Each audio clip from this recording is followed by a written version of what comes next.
Uh, Good evening, ladies and gentlemen. The meeting of the Board of Selectmen Sewer Commissioners for January 8th actually began at 6 p.m. with an executive session. It ran a few minutes over, and I apologize. So we've already done the call to order and roll call. Before we begin the announcements tonight, first, on behalf of the board, let me wish everybody a happy and healthy new year. Unfortunately, for some, already 2013 has been devastating. First, I received the email from Cheryl Flaherty that Mike's dad had passed away. Many of you know Mike Flaherty is a member of our school board, school committee. So, our thoughts and prayers go out to Mike and Joshua, I got it right, and Cheryl and their family for the loss of Mike's dad.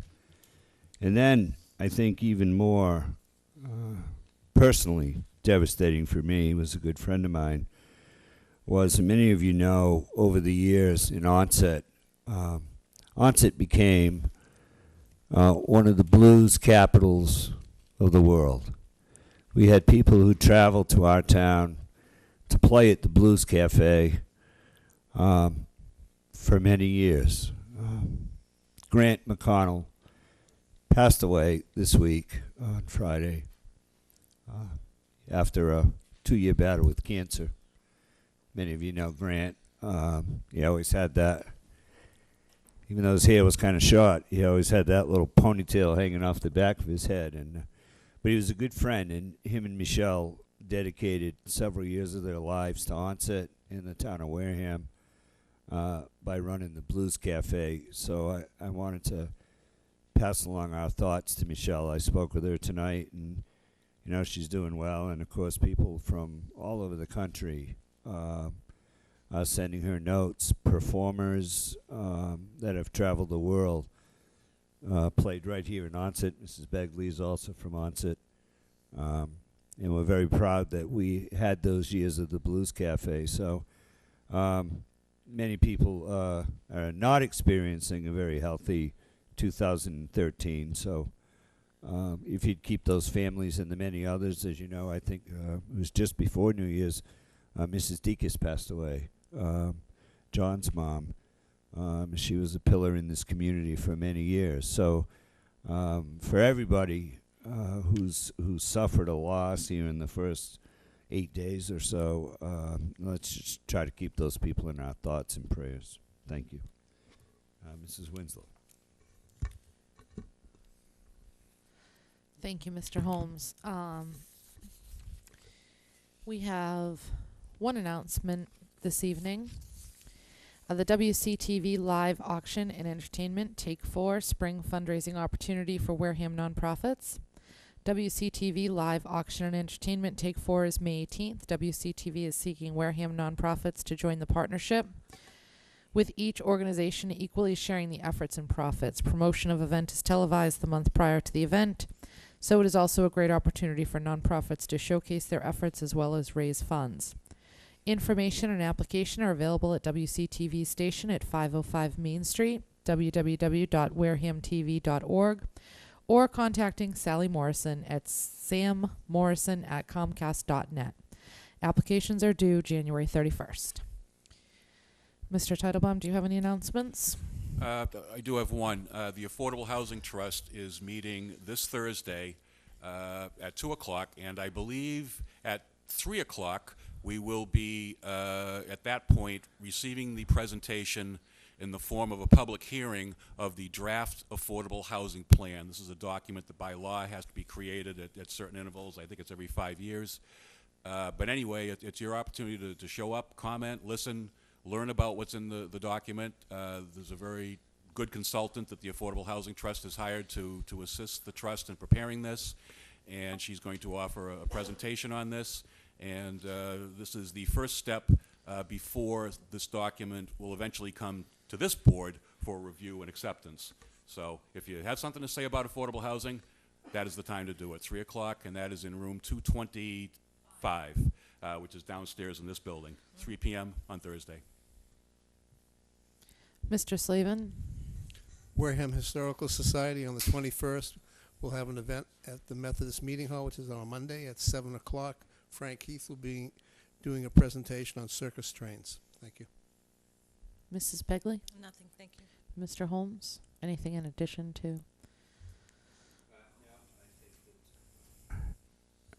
No, I do see her here, and she'll be coming up shortly, but as some of you may or may not know, our town moderator, and a woman who's worn many hats around Wareham for many years, was named Woman of the Year in Wareham. I don't want to embarrass her further in public, but so a round of applause to our Woman of the Year, town moderator Claire Smith. And I always get his last name wrong, but Mr. Pond, is that correct? The gentleman who was the Man of the Year. Tom Strom? Strom, that's it, okay? He was one of our Spirit of Christmas Awards He was one recipients, yes, too. from the Cool Cone. Cone. So a round of applause for Mr. Strom as Wareham's Man of the Year. And I saw Mr. White somewhere. Who's on the agenda for Thursday morning? He hasn't figured out how to talk into that thing yet. Is he back there? He was. He's probably sleeping. Probably watching the hockey game.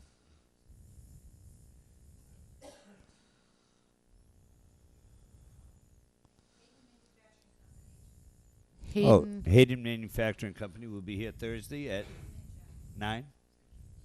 9 o'clock for the weekly coffee hour.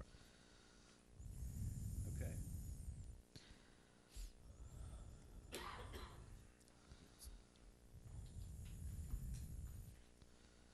Mr. Winslow? I'm ready. Yeah, citizens' participation. Okay, anyone like to speak before the board, sir?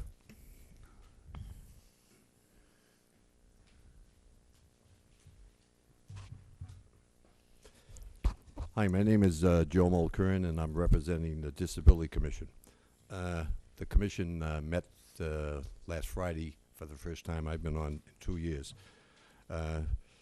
We have 2 new members, Patricia Panzarino and Kenneth Barrows Sr. We met to set up meetings. We're gonna have our meetings on the 3rd Tuesday of each month at 12:30 p.m. at the Multi-Service Center in Route 228 in the near future. Okay. Our first priority at the meeting, we sat down and discussed parking spaces and building accessibility. We still have 3 vacancies on the commission, and we're looking for 3 new members to keep our board meeting. We'd like the public to know that if you have any interest in joining the commission, to contact the Selectmen's office and put your name in. You need not have to be a disabled person to join. And the commission would also like the community to help us identify issues affecting accessibility by calling the commission at extension 6513 and letting us know your concerns. How many seats are on that 7. board, Joe? 7. 7? Yep. And you have We have 4 members you now. have 4 now, so we're looking for 3 volunteers. Yes, 3. to Because serve on that. we couldn't get a quorum before, so that's why we Right. really haven't need meetings. So if anybody's interested, we'd appreciate it. Thank you very much.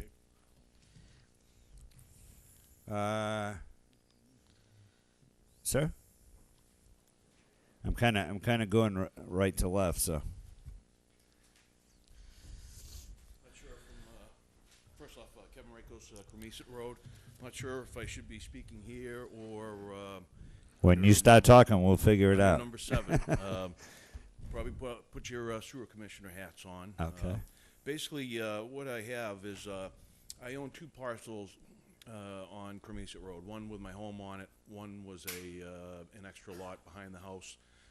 Been in the family since I was learning to throw a baseball. As you know, sewer's going down the street. I had received information initially, pertaining my home, letting me know that I was going to be getting sewer. where would I put the, where would I like the stub? Right. I fill that out. At the same time, I'm thinking, well, you know what? Zoning here is R30. My lot is small. Maybe down the road, I would like to see if I could go for a variance. I had talked with the engineer. I had talked with Mr. Gifford regarding having a T placed in the main just to prevent, I guess, an accident like what happened down there in Onset, you know, where it's, you know, the main is cut, you're into it for 60,000. When the pipe is empty, that's when you put the T in. So, but I expressly said I do not want to pay an extra betterment on this particular lot. I'll pay extra, you know, to have that T placed, but I don't want to pay a betterment on it. Like I said, the lot was small. It's 10,000 square. Zoning is 30. I also do not have frontage on the street. It's 150-foot frontage. I've got 112. But down the road, who knows? You know, you go for variance, it's possible you might get it. Just recently, when the betterments came out, I received a, you know, $18,000 bill for the home, acceptable. Right. Also received one for the second lot. Wasn't expecting that. I'd made arrangements for the first one. All of a sudden, I'm into it for twice as much. I had called the assessor, you know, wondering, why am I getting this second bill? It's not buildable. I haven't approached anybody, you know, as far as getting a variance on it. Have not received the variance. They says, you know, this is what we were told to bill. This is what we're billing. Talk to, you know, the sewer department. I called Mr. Campina. I had spoke with him, explained my situation. He says that the lot is definitely buildable. They would not have sent these things out, you know, had they, you know, not been vetted and, you know, through legal and whoever. I'm like, well, geez, you know, I figured I would have gotten the, you know, the initial notification on the lot out back initially if that were the case. I don't mind paying the second betterment, but I don't want to, you know, 2 years down the road, if I do decide to do something back there, you know, have to jump through hoops and zoning board of appeals, order conditions that are totally unacceptable to me.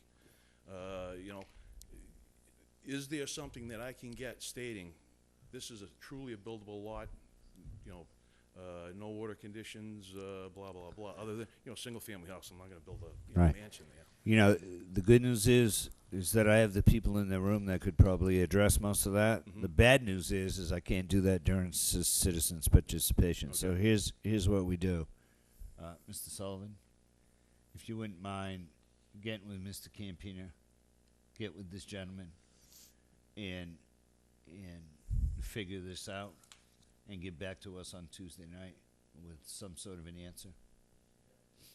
I can tell you what the two answers probably would be, but that's your business, not mine. Yes. Be okay, sir?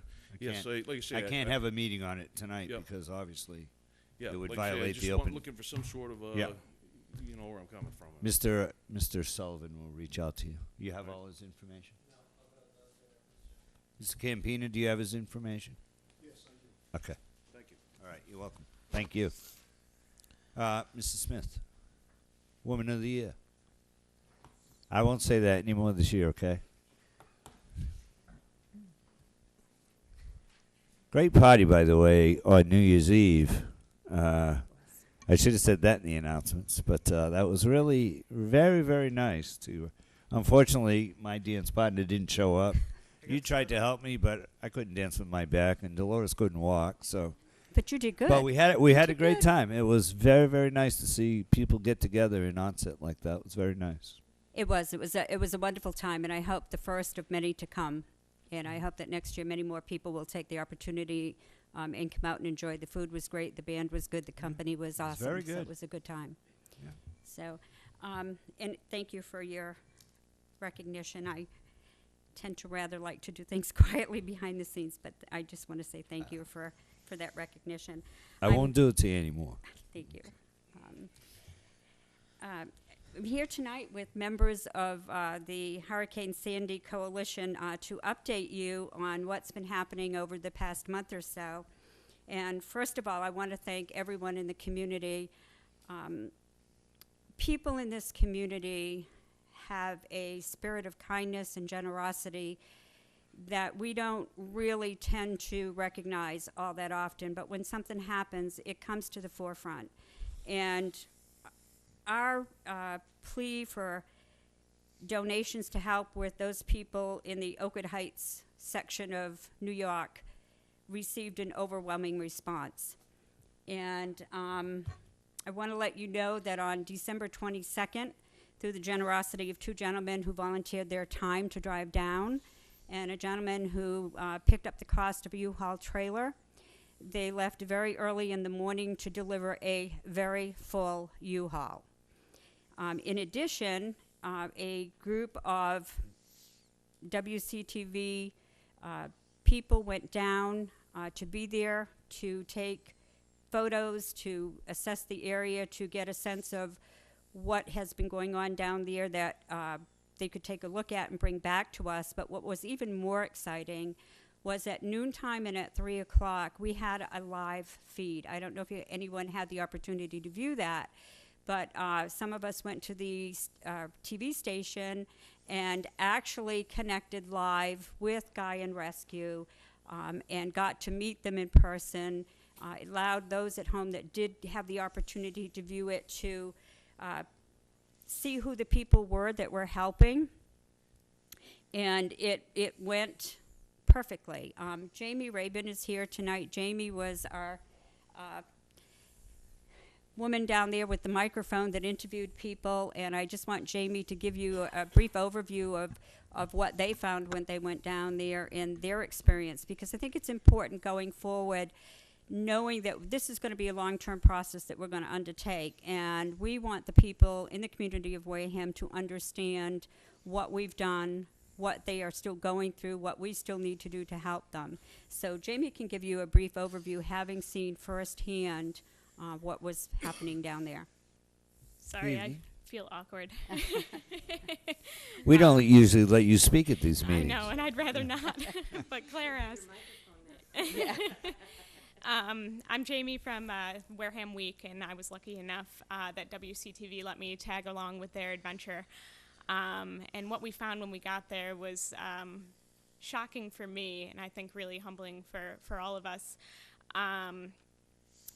We were driving into Staten Island, and we were looking around, and we were all in the car saying, you know, wow, it looks like they've really been cleaning up. You know, this is good. And then all of a sudden we got closer to the beach and closer to Guy and Rescue. And all of a sudden, you know, across from the rescue in this marsh are roofs of homes that were actually from blocks away. And I've only lived here 3 years. I grew up in a landlocked city, and I've never seen anything like it. And it was just really, I think for me to see it, and for all of us with WCTV, it really drove it home that, you know, they're not done cleaning up, and they do need help. And I think it was really important to show whoever was tuning in that, you know, the donations that were sent down were very appreciated. The people who were volunteering at the rescue had been there, you know, since the superstorm in October, and they hadn't gone back to work. And they were, I know two of the people running it were, they worked on Wall Street, and they weren't sure if they'd have jobs to go back to. And that's the situation there. It's really a grassroots effort, and they really do still need help. And we tried to tell them that, you know, to say, you know, Wareham is going to be here for you. You know, we'll do what we can. And they were very appreciative. I can't believe the devastation. And I hope that if you didn't get a chance to tune in, that you check out, I know WCTV will be replaying it. I do have photos and video on WarehamVillageSoup.com. I remember one of the people who was delivering the fire extinguishers and the smoke detectors. They said to me after we got there, you know, we pulled up with our U-Haul truck, and people were kind of, you know, what is in this tiny little U-Haul truck? And they said, we've got fire extinguishers and smoke detectors. and the guy and rescue people said, "Oh wow, we need those." So it really was appreciative. I know it sounds so weird for you to send, smoke detectors and fire extinguishers when you're like, don't they need food? Don't they need water? Those types of things. Well, they're doing pretty good on those types of things. I saw their warehouse. It was pretty well run and pretty amazing. So it was amazing to see what the Wareham community did, and they were very grateful. And I'm excited to see what we can do next. Very good. It was very exciting to have that live feed and to be able to talk directly with them. And the one of the gentlemen who actually drove down, I saw him the day after, and he happened to go back into the VFW just before they were getting ready to leave. And he said people didn't know who he was, but when he went in there and listened to the conversation of what we had delivered and how appreciative the people were to have it, he said, Wareham really nailed this one. He said it was exactly what they wanted and it was exactly what they needed. So we were real happy to be able to do that and to get it down there in time for the holidays. I know I had a woman who had called me who had a tenement and had a disabled person that usually rents the bottom apartment. And if they didn't get that person back in by December 19th, the agency that takes care of this person was going to find other accommodations. And so the holdup was their inspection of their fire alarm and their smoke detector. So I overnighted 2 smoke detectors down to this person, and they were able to get their tenant in. So it's stories like that that really push us forward to make us want to keep doing more. So that's where we are. And again, I want to say that this community really stepped up to the plate. We sent down fire extinguishers, smoke detectors, gloves, respirators, N95 masks, duct tape, Lysol wipes, cleaning supplies, toothbrush, toothpaste, socks. That U-Haul trailer was packed full. We had a hard time closing the doors. So again, thank you to the community. In addition, and I don't want to forget too, we had, I think, about $250 in gift cards for various fast food restaurants, which was a big help. So again, the town really stepped up to the plate, and we thank them, and we know that they'll continue to be supportive. What are we doing going forward? I talked to Karen Tyrone today, and they're going to do an assessment to tell us what their next need is. Right now, people are trying to get back into their homes, and they have to rebuild from scratch up, whether it's linens, towels, frying pans, pots, glasses, all those things. So they're going to do an assessment and get back to us within the next few days.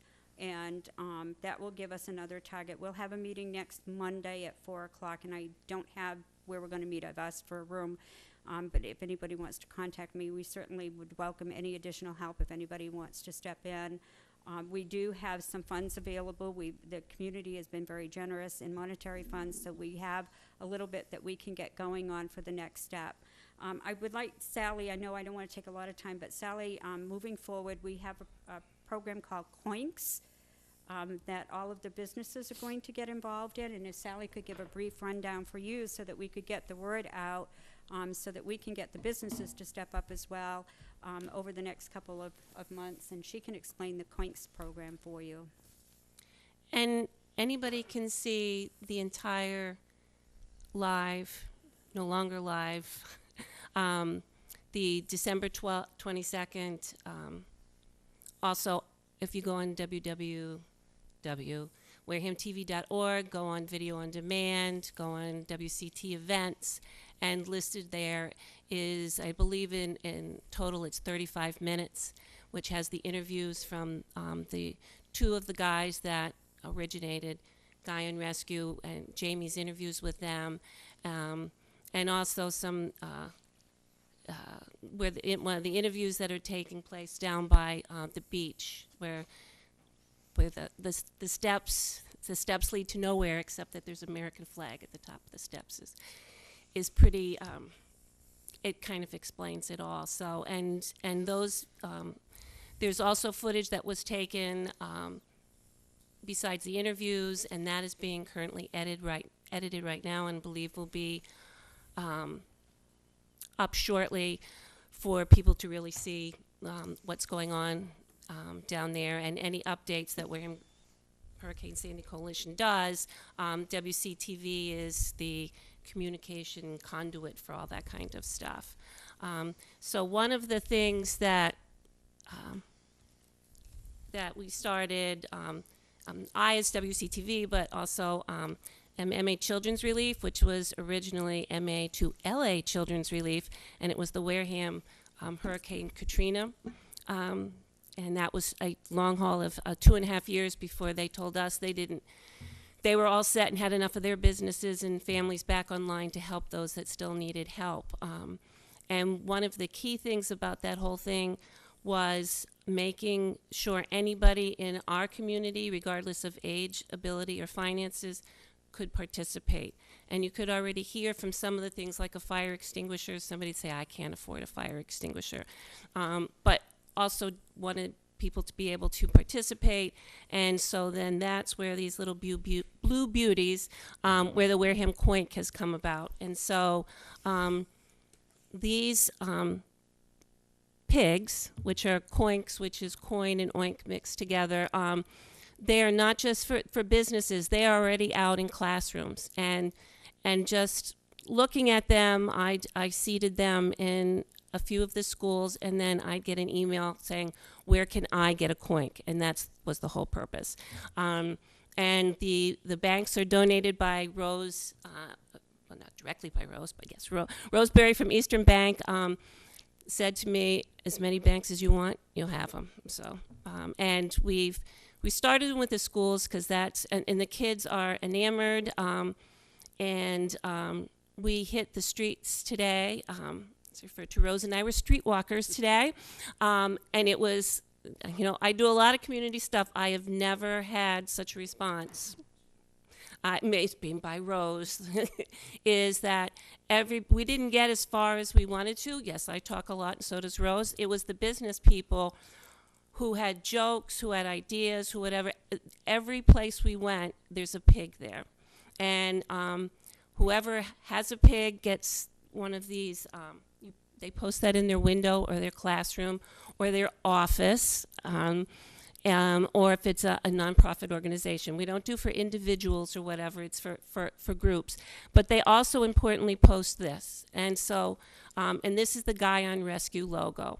And this is our icon for that long haul piece, that when people see it, even if you don't have anything to put in, you go, oh yeah, there's those people in Staten Island, to kind of keep that memory going. But there's already a lot of fun ideas and events that are coming about of what people are going to do with their coinks, and those will be posted where people can send photos and emails and odes to the pig and drawings and whatever from kids. So it truly is a community thing, and we found that today it's really, really great just for Wareham.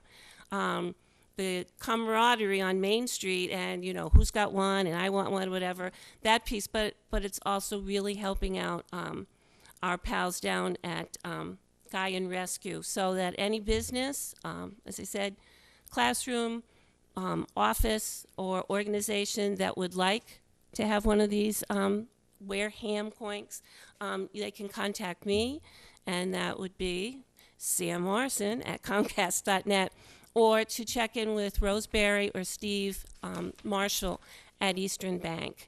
And Eastern Bank, the Main Street Eastern Bank, is where all these piggies get cashed in, and they are organizing all that money directly goes into the Coink campaign, which goes into our account, then can be then sent down to Guy and Rescue.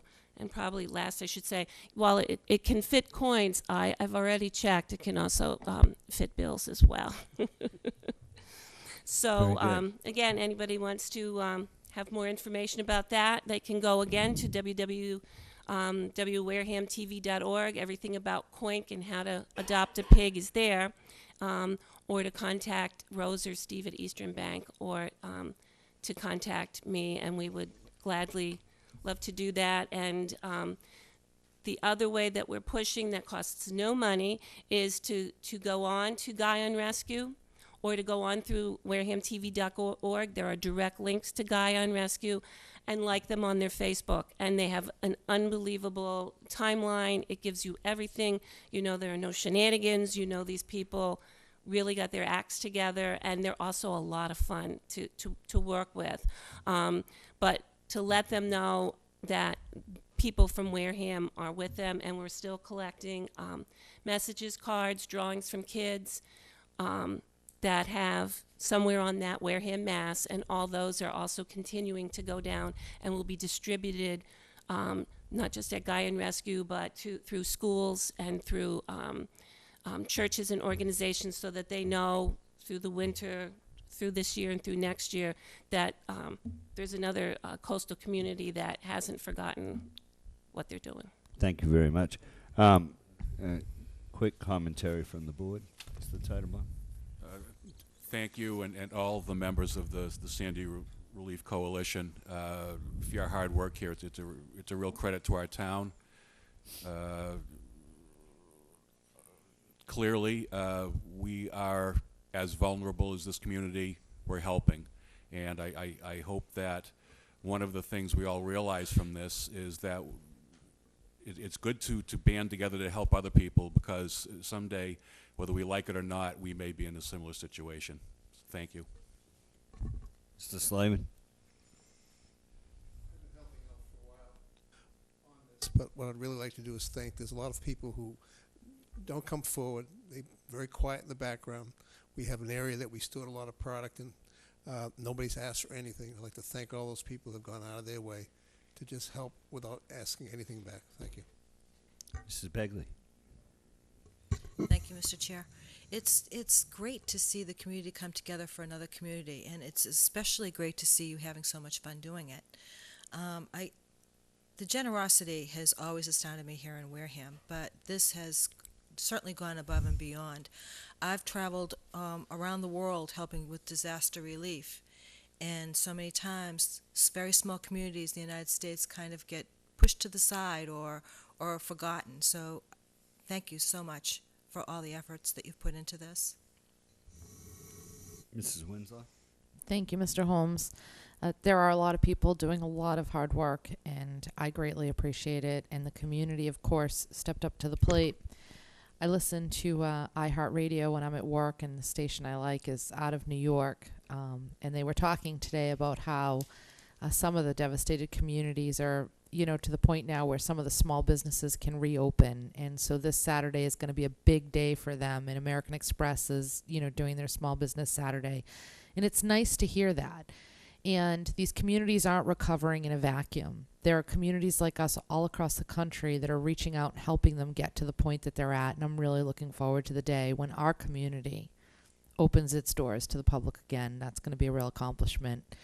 And I'm kind of hoping that next time you guys go down, I'll be around to make the ride, because I'm really looking forward to getting a chance to meet these folks.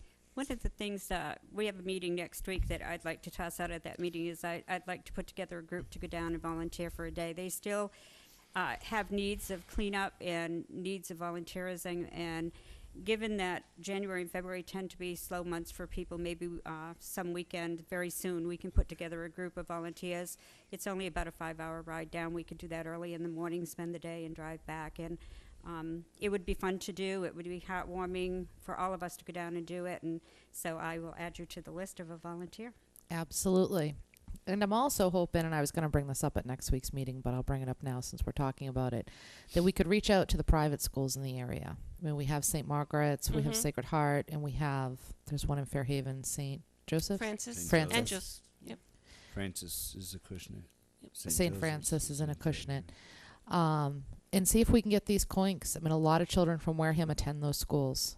Well, and there's a coink that's already in Dartmouth. So, I mean, it's just, even though, I'm glad you brought that up, even though it's our project, and people have seen them, and people that knew me that saw somebody and they said, can I get one? And of course I'm not going to say no. So I'm hoping, and like I'm going to put Eastern Bank to the test, and they said as many as you want. So my goal is at least 100 are out by the end of this month. Did you bring a box with you tonight?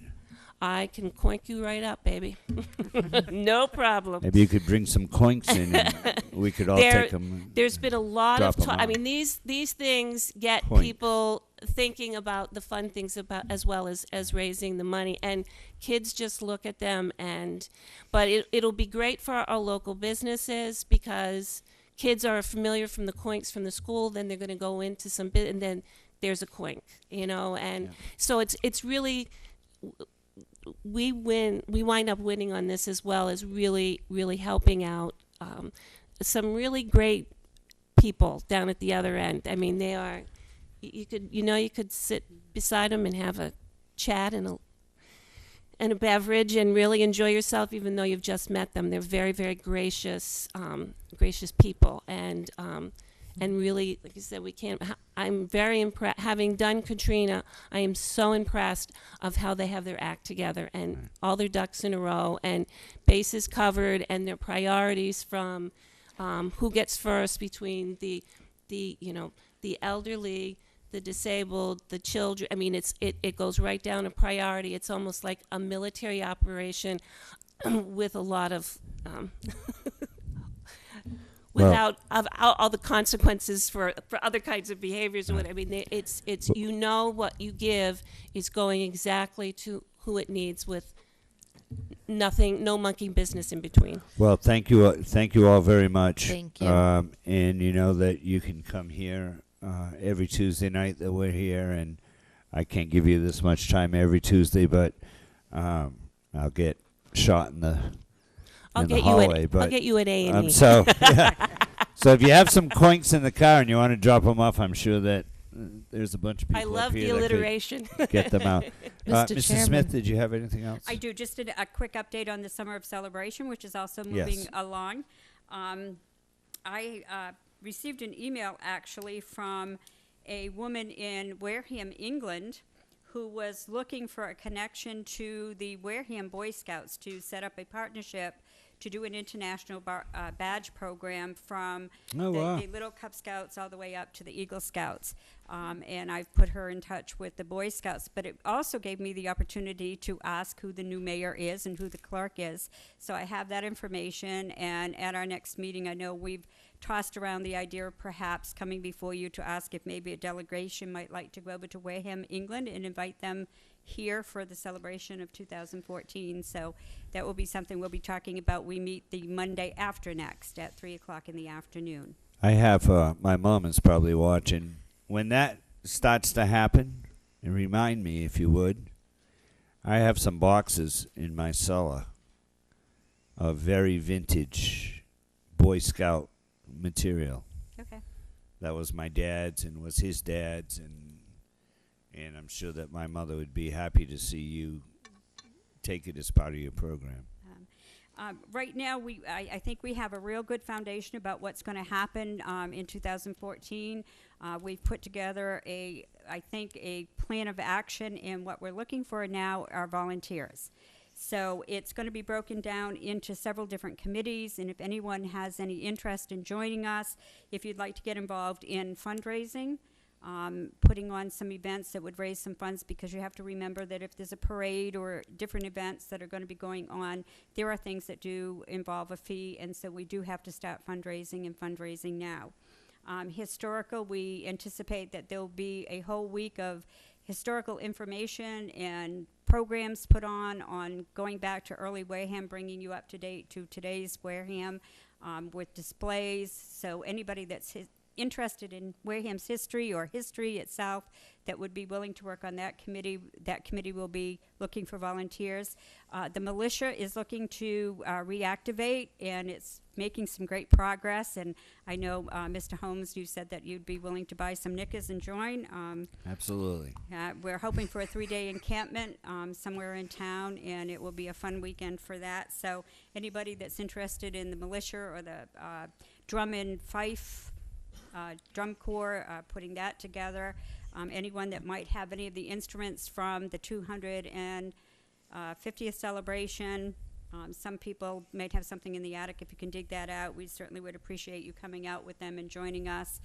There'll be a lot of events going on, so it will take a lot of manpower We're looking for people for the committees for the events, public outreach.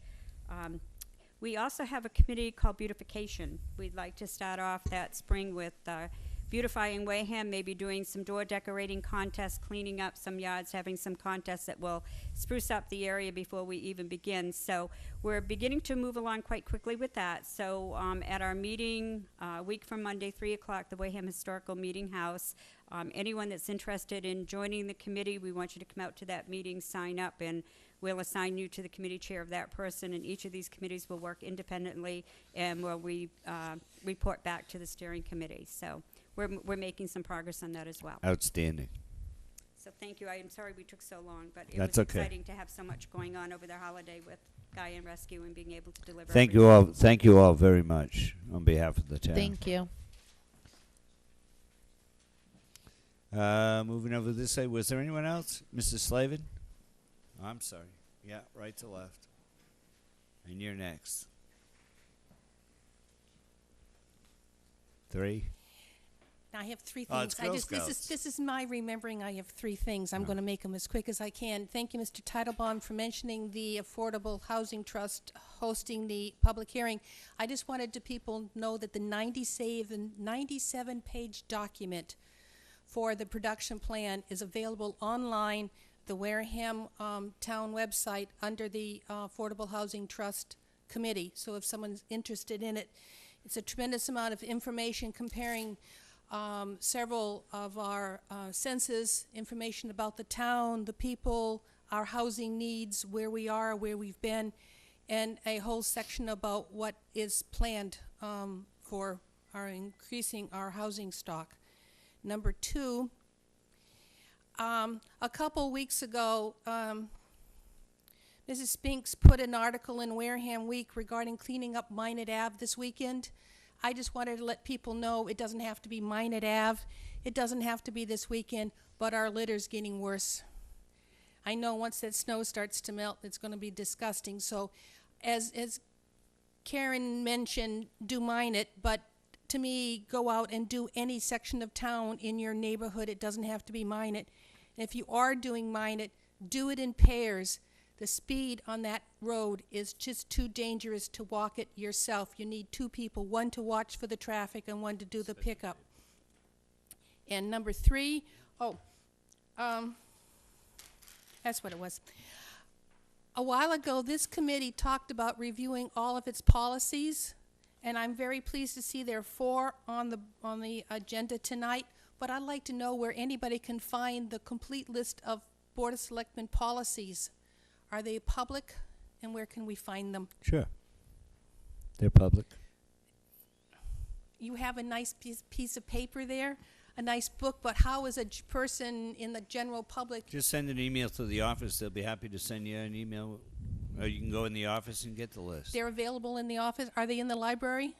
They're in the selectman's office. I don't visit the library too often. Mr. Chairman, can we just ask that they be put online? Yeah, that's easy enough. Because I checked and I couldn't find them online anyplace. Huh. I mean, they're all stored on the computer, so Yeah. maybe Mr. Sullivan could ask the IT department to get those up online. We can because do I that? honestly, yes, I would like that, because I honestly would like to take a look at the policies you're going to be discussing in case there's something I want to talk about at citizens' participation. So I need to be able to be access to allowed. them. Thank you, and I'm done. You're Thank you. welcome. Mrs. Heath. She was actually sitting to your right, so I was right to left. I'm trying anyway. I'm Dorothy Heath. I'm from Precinct 2. And please pardon me because I'm going to read what I have to say because I know I get confused and confuse other people when I try and talk extemporaneously. Read away. Since it's now 2013, I know that the TA under the direction of the Board of Selectmen is in the throes of planning the 2014 budget. As part of that process, a decision has to be made as to where the first $50,000 payment on the sewer bond, not covered by the betterment assessment, is going to come from. This item has been on the Selectmen's agenda for some time. When is that decision going to be made? And when is the general public going to find out what the decision is? That's it? That's it. Oh, I thought you had a book there. No, but I get confused so easily. Oh. You know, you have Mr. to allow Sullivan, for my do you have age. a comment? We'll go right to the source and ask him. Yes, we'd received from the Department of Revenue the letter from their legal staff as to when or how you need to pay that betterment deficit, if you will. There is no provision to pay for it all in the first year or even to pay part of it in the first year, which is pretty amazing from there. Realistically, you can take it from the retained earnings. You can raise it through the regular town budget. You can raise it through the user fees. I understand that. That's how it can be done. What I'd like to know is when are we going to make the decision how it is going to be done? The Board of Selectmen did not have the answer from the legal department of the Department of Revenue until the end of, I believe it was last week. So they would not have been able to go through that or discuss it until that time. And since it is a big decision for them, I understand it's been on the agenda, but that's the first time they've had the legal answer from the Department of Revenue. So it will take some time on there. Okay, so Mrs. Winslow requested that this be put on the agenda so it wouldn't be forgotten. Mhm. And that's why you see it on. So We don't always discuss it every week, but it's on there every week. We just got that email on Friday So we have the afternoon. information now, and we can expect Yeah, we got the the decision information less than 48 hours ago. In business world, we haven't even discussed it yet, ma'am. a month. 48 hours. No. I'm saying, can we expect a decision? Let's say in I don't know. 4 I mean, weeks or so. the board is going to begin discussing it and Tonight, or is that what you're saying? It's on the agenda. Okay, Right. that's all I wanted to know then. Oh, okay. All right. I don't have an answer as to the exact date. When No, I wasn't expecting that, but I was looking for. We're trying to do research on different avenues to find out what our options are before we can make a decision. Okay, fair enough. Okay. Thank you. Anybody else? Okay. All right, Mr. Chair. That was a short citizens' participation. Yeah, I think that was a record breaker, but some really good information. And I do have to say that Sally Morrison is one creative woman. I love the coinks. You know, can we get a legal opinion? Could we put a coink on that table so every time someone comes with a complaint, they have to deposit $1? Would that be okay? we we could raise so much money. All right, I'm just kidding. We won't make people do that. Okay, authorization to sign bills and documents. We have a bill from the Law Office of Richard Bowen dated January 3rd, 2013 in the amount of $15,000. I move to approve and Coink pay. it. Let's see if he'll coink it. We should put a coink up here. Can we do that? Richard, would you be willing to coink that check? He's trying to hide behind that bottle of water now. I'm teasing. I'm sorry. I have a motion made and seconded. Anything on the question? All in favor? Aye. Opposed? Abstain? 5-0-0. Okay, next up we have the approval of regular meeting minutes from October 16th, 2012. I move to approve as written. I have a motion made and seconded. Anything on the question? All in favor? Aye. Opposed? Abstain? 5-0-0. And next up, we have a set of meeting minutes from December 18th, 2012. I was not present for that meeting, but I will move to approve them, even though I'm going to abstain from the vote. I have a motion made and seconded. Anything on the question? All in favor? Aye. Opposed? Abstain? Aye. 4-0-1. Okay, next up we have an application from Bartending Service of New England, care of William Fuller, for a one-day wine and malt license. Good evening. I'm sorry if I had seen you sitting there, I could have brought you up. Oh, he Before enjoyed it. Claire. He's going to be asking for a coink on his way out. Exactly. My name is William Fuller, manager and owner of the Bartending Service of New England. Excuse me. I'm here on behalf for an application for a special one-day beer and wine license for a private reception being sponsored by the Boys and Girls Club, January 19th from the hours 4 p.m. to 8 p.m. at 146 Tohonet Road. I'm sorry, what were the hours that you gave? We have 4 o'clock to 6:30 on our Oh, application. yes, that was corrected, I'm sorry. I Okay. had the original, it was 4 to 6:30. Okay. Any questions from the board? It's my understanding that we're not supposed to. Yes. Okay. Yes. Thank you.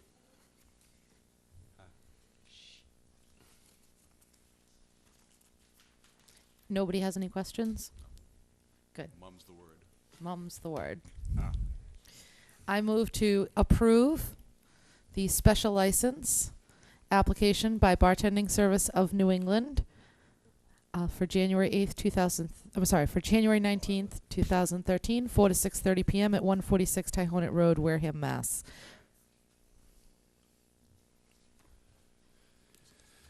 Anything on the question? Obviously not. All in favor? Aye. Aye. Opposed? Abstained? 500. Thank you very much. Thank Good to see you. all again. See you there. Don't forget your coink. Okay, SOAR business. Funding for contract 2, funding source. So, Mr. Chair, we just found out, we all saw the email from the DOR.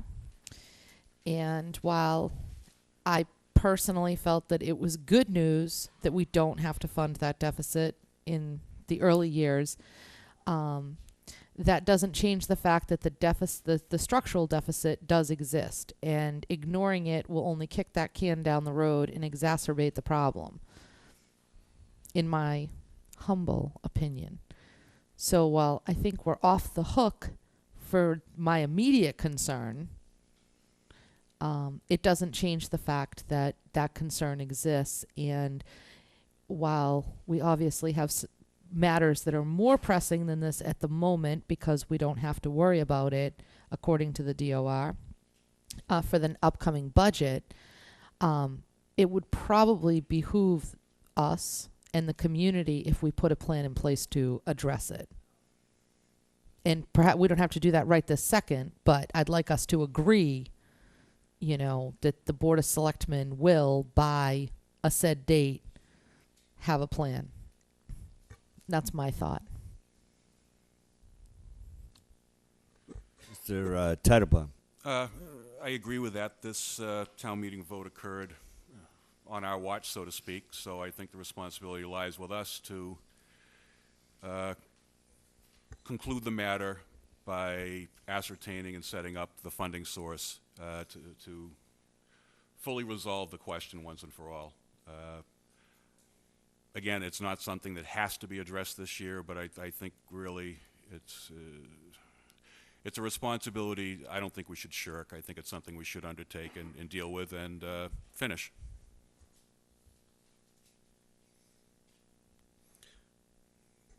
This particular issue really revolves around us putting a cap, which does a few different things. A lot of towns that do something like this ahead of time make provisions for charging the community a set price for everybody in the community, and then they raise taxes or they do different things in order to raise the funds from the whole community on the basis that it improves everybody in the community by having sewer systems, etc.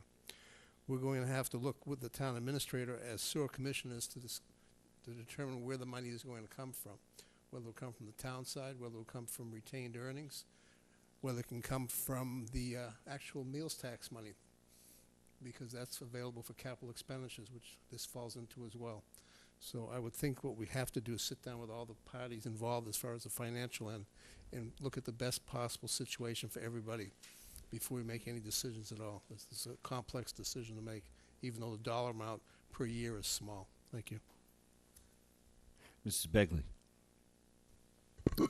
Thank you, Mr. Chair. I have to agree with my colleagues that just ignoring this until the bill comes due is what's gotten us into trouble in many, many aspects in this town thus far. That being said, I hesitate to support anything that would put this expense on the current sewer users, because as far as I'm concerned, those that are currently paying their betterment or have paid their betterment would be asked to pay a second time. I guess my question would be this: if I hate to put him on the spot, but I will, Mr. Sullivan, from a financial analyst point of view, I'm sure that you may have an opinion or not. But if you choose to share, I'd appreciate it. My opinion is that we will be paying interest on this money over 20 years. And if you have the funds available to pay it off in one lump sum, I've always believed that's the best way to do it, so you do not incur the money. So as to how we come up with those funds, that's one of the questions. Can I ask a question, Mr. Chair? Of Let Mrs. Bagley finish. So we're looking into a difficult budget year coming up. That the difficulties in the 5-year projection that we got pretty much clearly shows without drastic cuts that we would be running in a deficit. So this is additional money on top of the 5-year projection, correct? That would be correct, and you'd be looking at that, especially if it's the general government side, or if it's from the water pollution control facility, whether you do it through their betterment retained earnings, or just the facility itself. But if you were tacking on, we'd be looking at a lump sum payment of call it $950,000, as to paying that through the town side in one lump sum. We simply don't have the resources for that. Not from the town side. No. But from the sewer side, again, my question is this. The monies that are in the retained earnings are a result of people paying their rates or their betterments and the interest that was associated with those betterments. Is that correct? Part of it's from paying their rates. Part of it's from either your expenses not being as high as you had anticipated, so you had more. It's like the free cash system of the general government. So that would have been monies that people have already paid. So that would be the current sewer users. Correct. And that's my concern, is asking the current sewer users to pay twice. That's my concern. Because if the current sewer users are in the process of paying their betterments now, or have already paid their betterments, they're looking at the retained earnings as something for, say, a catastrophic repair on the current system, or updates on equipment, or any of those, the many things that can happen with facilities such as this. But a huge amount of money from that account that they've paid in for to maintain the system that they're paying the rates for and the betterment for, to offset the betterment for another neighborhood, is a concern to me. That's just my opinion. Mrs. Winslow? Mr. Sullivan, once we set the betterment, then when would this payment actually be due? In 2014. Okay. So my original thought had been that this board pick a date certain, and perhaps over the summer when, things are a little quieter, when we're not in the middle of a budget season is what I'm trying to say, we can dedicate a meeting, even if we do it on a Saturday or an off night, to looking at this issue and getting all the players in the room, because there are a lot of, like Mr. Slavin said, meals tax, or, if it's decided that it's in the best interest to use retained earnings, can we put that money back in through meals tax over the years? I mean, how do we, but to toss those ideas around. So if we have till 2014, would that be January, February, March? What's the? I don't know when the first payment date actually be. So then, Mr. Chair, I mean, we don't have to take a vote, but if we can get a consensus that the board will have a plan in place prior to September 30th of 2013, then that would buy us plenty of time. And I think that plan should be open to public, comment.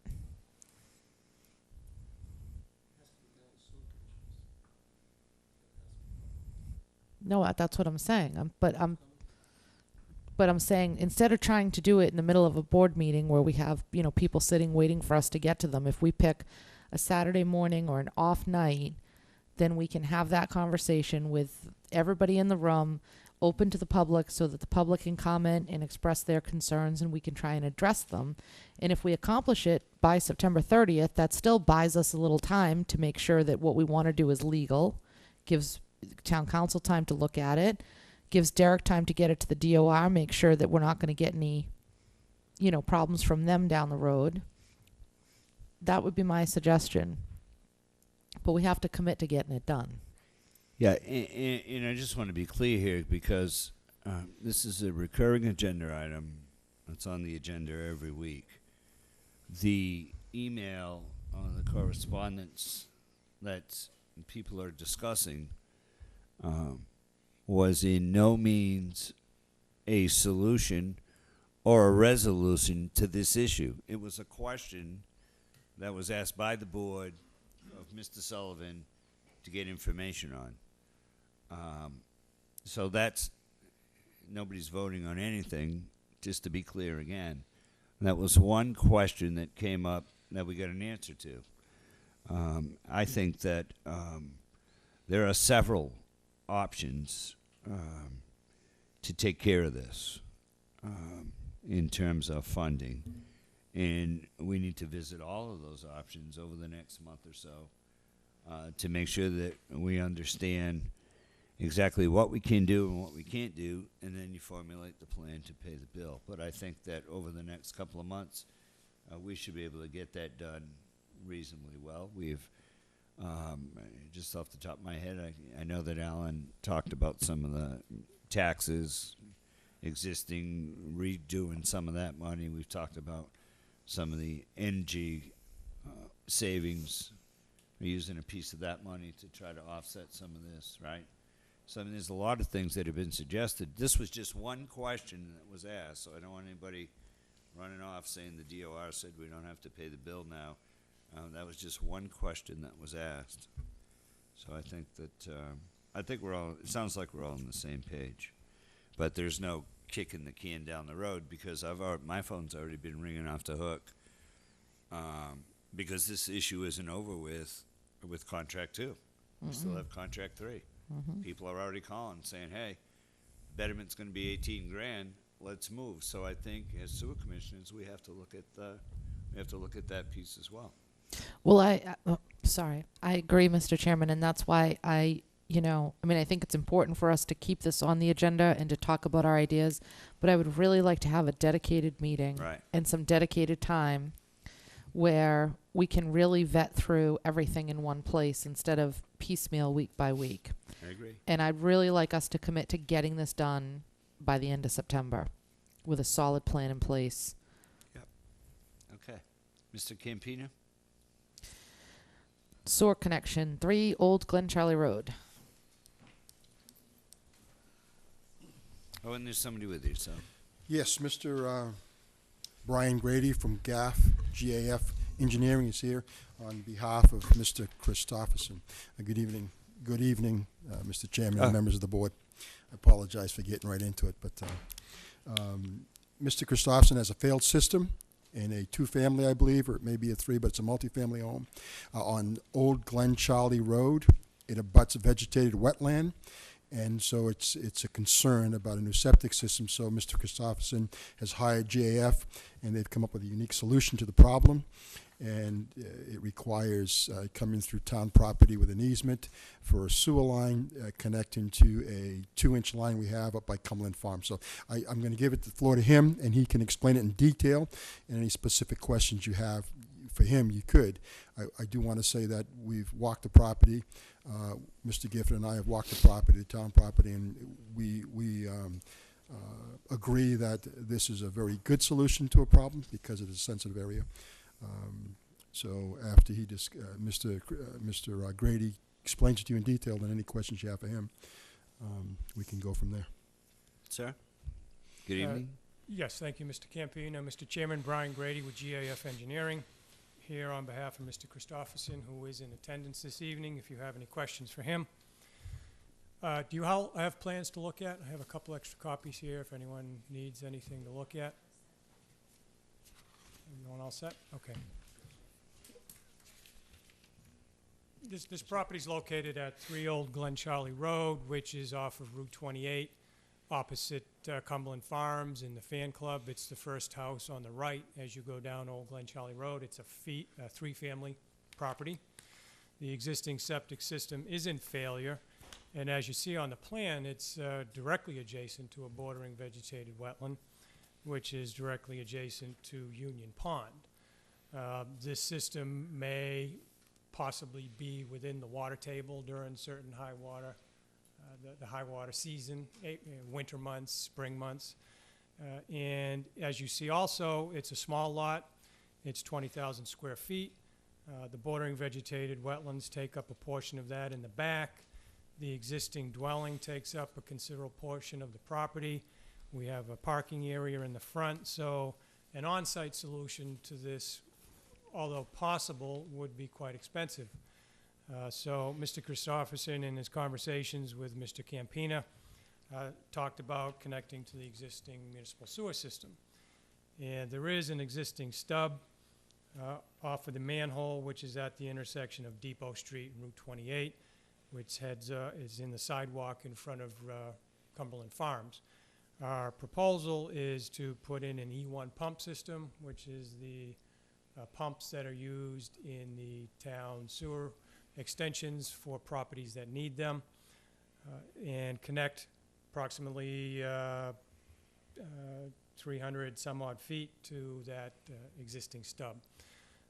We feel that that's the best available option to get rid of this potential, or what is an existing contamination for the bordering vegetated wetlands and for Union Pond. That's the project in a brief summary. If anyone has any questions for myself or Mr. Christopherson, we'd be happy to answer them. Mr. Slavin? Brian, is this project polluting Union Pond at this point? My guess is it's a source of contamination for the wetlands and potentially for the pond. Yes, as you see on the plan, we don't know exactly the configuration or location of the septic system, but it directly abuts the wetland. It may actually be within the wetland. So we have a conservation issue as it is right now. Guy, as far as this process goes, what's the cost to the town? The town side versus the town for all of that? There's no cost to the town. He would be paying a sewer development fee, which would be $18,000. Also a $1,500 review, and then it would be a $200 fee for the permit actual to do it. So, and all the costs, physical costs, will be borne by Mr. Christopherson of bringing the pipe to the side of the road, boring under the road, to another manhole, connecting to our 2-inch that is existing. One time was put there for Cumberland Farms, who chose to go to the other side. So all that cost would be borne by Mr. Christopherson. Correct.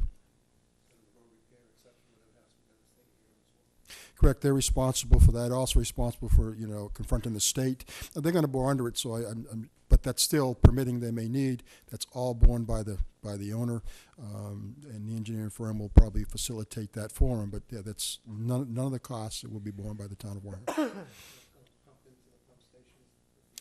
Yes, it's going to pump, actually it's going to gravity into that manhole at Depot, intersection of Depot and 6 and 28 there, and then gravity to the Depot Street pump station. And the pump itself will be the responsibility of the homeowner? Correct. It'll be the homeowner's pump. He'll be responsible to maintain it, and that's part of the procedure also. He'll have to put a duplex system in there because it's more commercial than residential, if you will, because it's a for-income property, and that will help because, again, the proximity, it'll verify that if one pump goes down, we have a second pump. So all that will be done by the homeowner. He owns it. He'll maintain it. He'll also have to have some type of provision where he'll have to have a company that would come in and maintain that, inspect it, give us a copy of the maintenance agreement that would be renewed annually. So we're assured that it's being taken care of. So all that stuff will be written up in his permit process, and it also, because it has an E1, it may or may not require deed restriction. I'll have to look at that because some of the provisions call for deed restriction. So if that's required, then he'll have to put one of those also to explain that it is on an E1 pump. It does come across, and that if he sold it to people that bought it would have to know that they've got to maintain it, they've got to have a maintenance agreement and all that good stuff. So it may require an application to his deed with that information. One more question, Guy. Are we going to go to conservation to ask them to look at the piece of land and make sure we don't have any existing mitigation? Conservation is going to be totally involved in the entire process. When we get ready, if they move forward and the board blesses them to move forward, then yes, conservation will be totally involved. Dave Pichette will go out there and make all his determinations existing and in the future as we move along. Correct. David will protect his conservation. Bagley? Thank you, Mr. Chair. Guy, I think you answered some of my questions because I don't believe there are any other properties in this area that are on the sewer. Is that correct? That's very correct. It's funny because when we started this, Mr. Christopherson offered to put this on the road. He even went to some of the neighbors and nobody would cooperate with him. But nonetheless, he'll be the only one with sewer, so that's why he chose the path he's taking, which would be through our property, which is woods, and then under the highway. But he'll be the only one with sewer on that yes. Well, because of that, it's outside the scope of the sewer projects that we had prior to that. So is that why he's going to have his own pump station? He's going to have to have the own maintenance agreements? And does this fall within our DEP permit? As far as I know, because the stub is there. So I will verify that. But in talking to the DEP briefly, yes, it's within the sewer area. That's the area that's sewered. So because it's sewered, everything on this side of the street, and because he's the corner lot and through us, so as I understand it, he'll be fine and covered under the comprehensive wastewater management plan that we have existing. So because that's the existing stuff. So is that your opinion, or is that something that you've already checked on? I've checked with the DEP, yes. So and they're I'll all re-verify set, that. and yes. it's within the permit. Correct. We did this research we started this 2 years ago, so I will reiterate that and reconfirm that with the DEP as they had said it, because they didn't give it to us in writing. It was a verbal opinion, so I'll follow through to verify that. Get it in writing. They don't get much in writing from DEP, Oh, yeah. but nonetheless, Get it we'll in try. writing. I totally agree with you, but the DEP is very reluctant to put anything in writing. But I will definitely approach it again to make sure, because it's within the comprehensive plan. Thank you. Mrs. Winslow, anything? I don't have anything. Thank you, Mr. Chair. Okay. What do you need from us? I think he needs from the board the permission to move forward.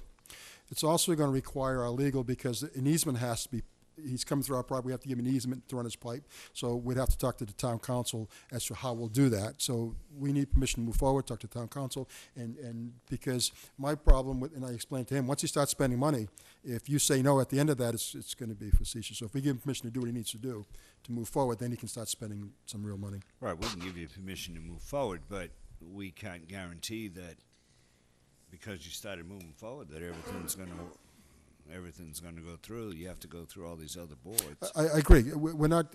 What I'm saying is, there's no guarantee in life. But the point Right. is that with your blessing, that gives him the right to move forward as sewer commissioners. So you that want if us to be, you want us to make sure that A and Z are the same. Yes.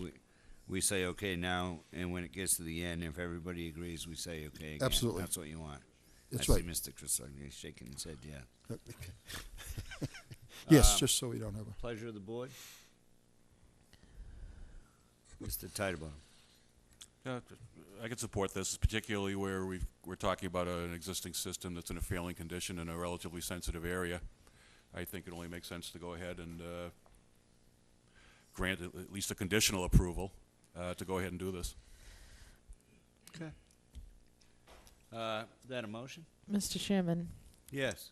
I'd be happy to make a motion for you. Well, is that a motion? No.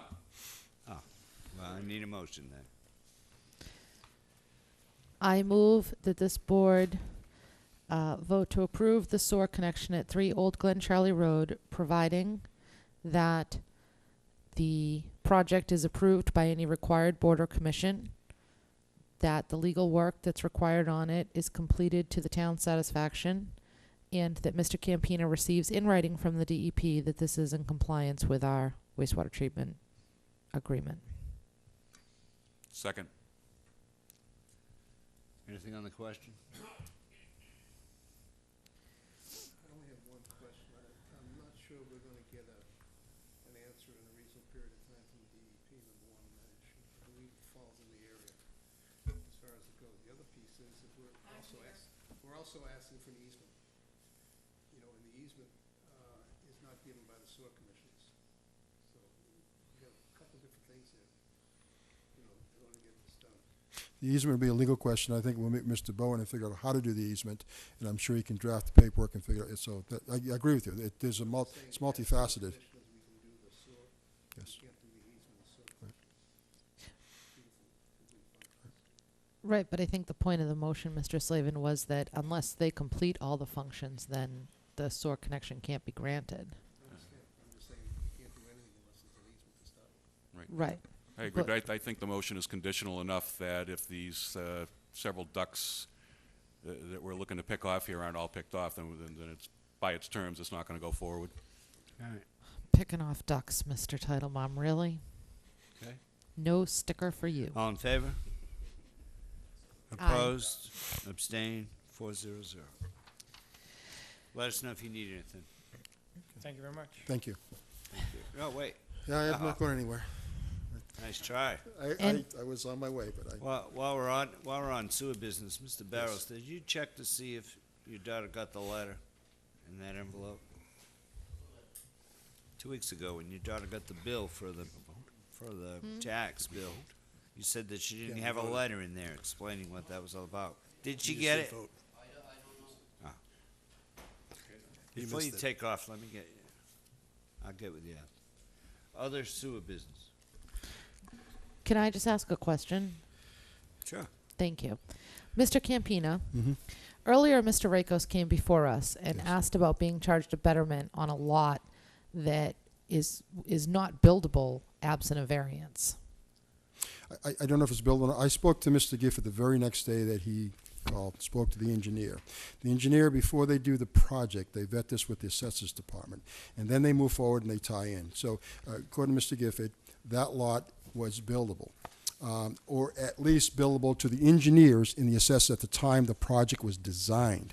This is after the fact. The engineers do it, they put the laterals, now we bill for the laterals. So that's all been vetted long before the project even got off the ground.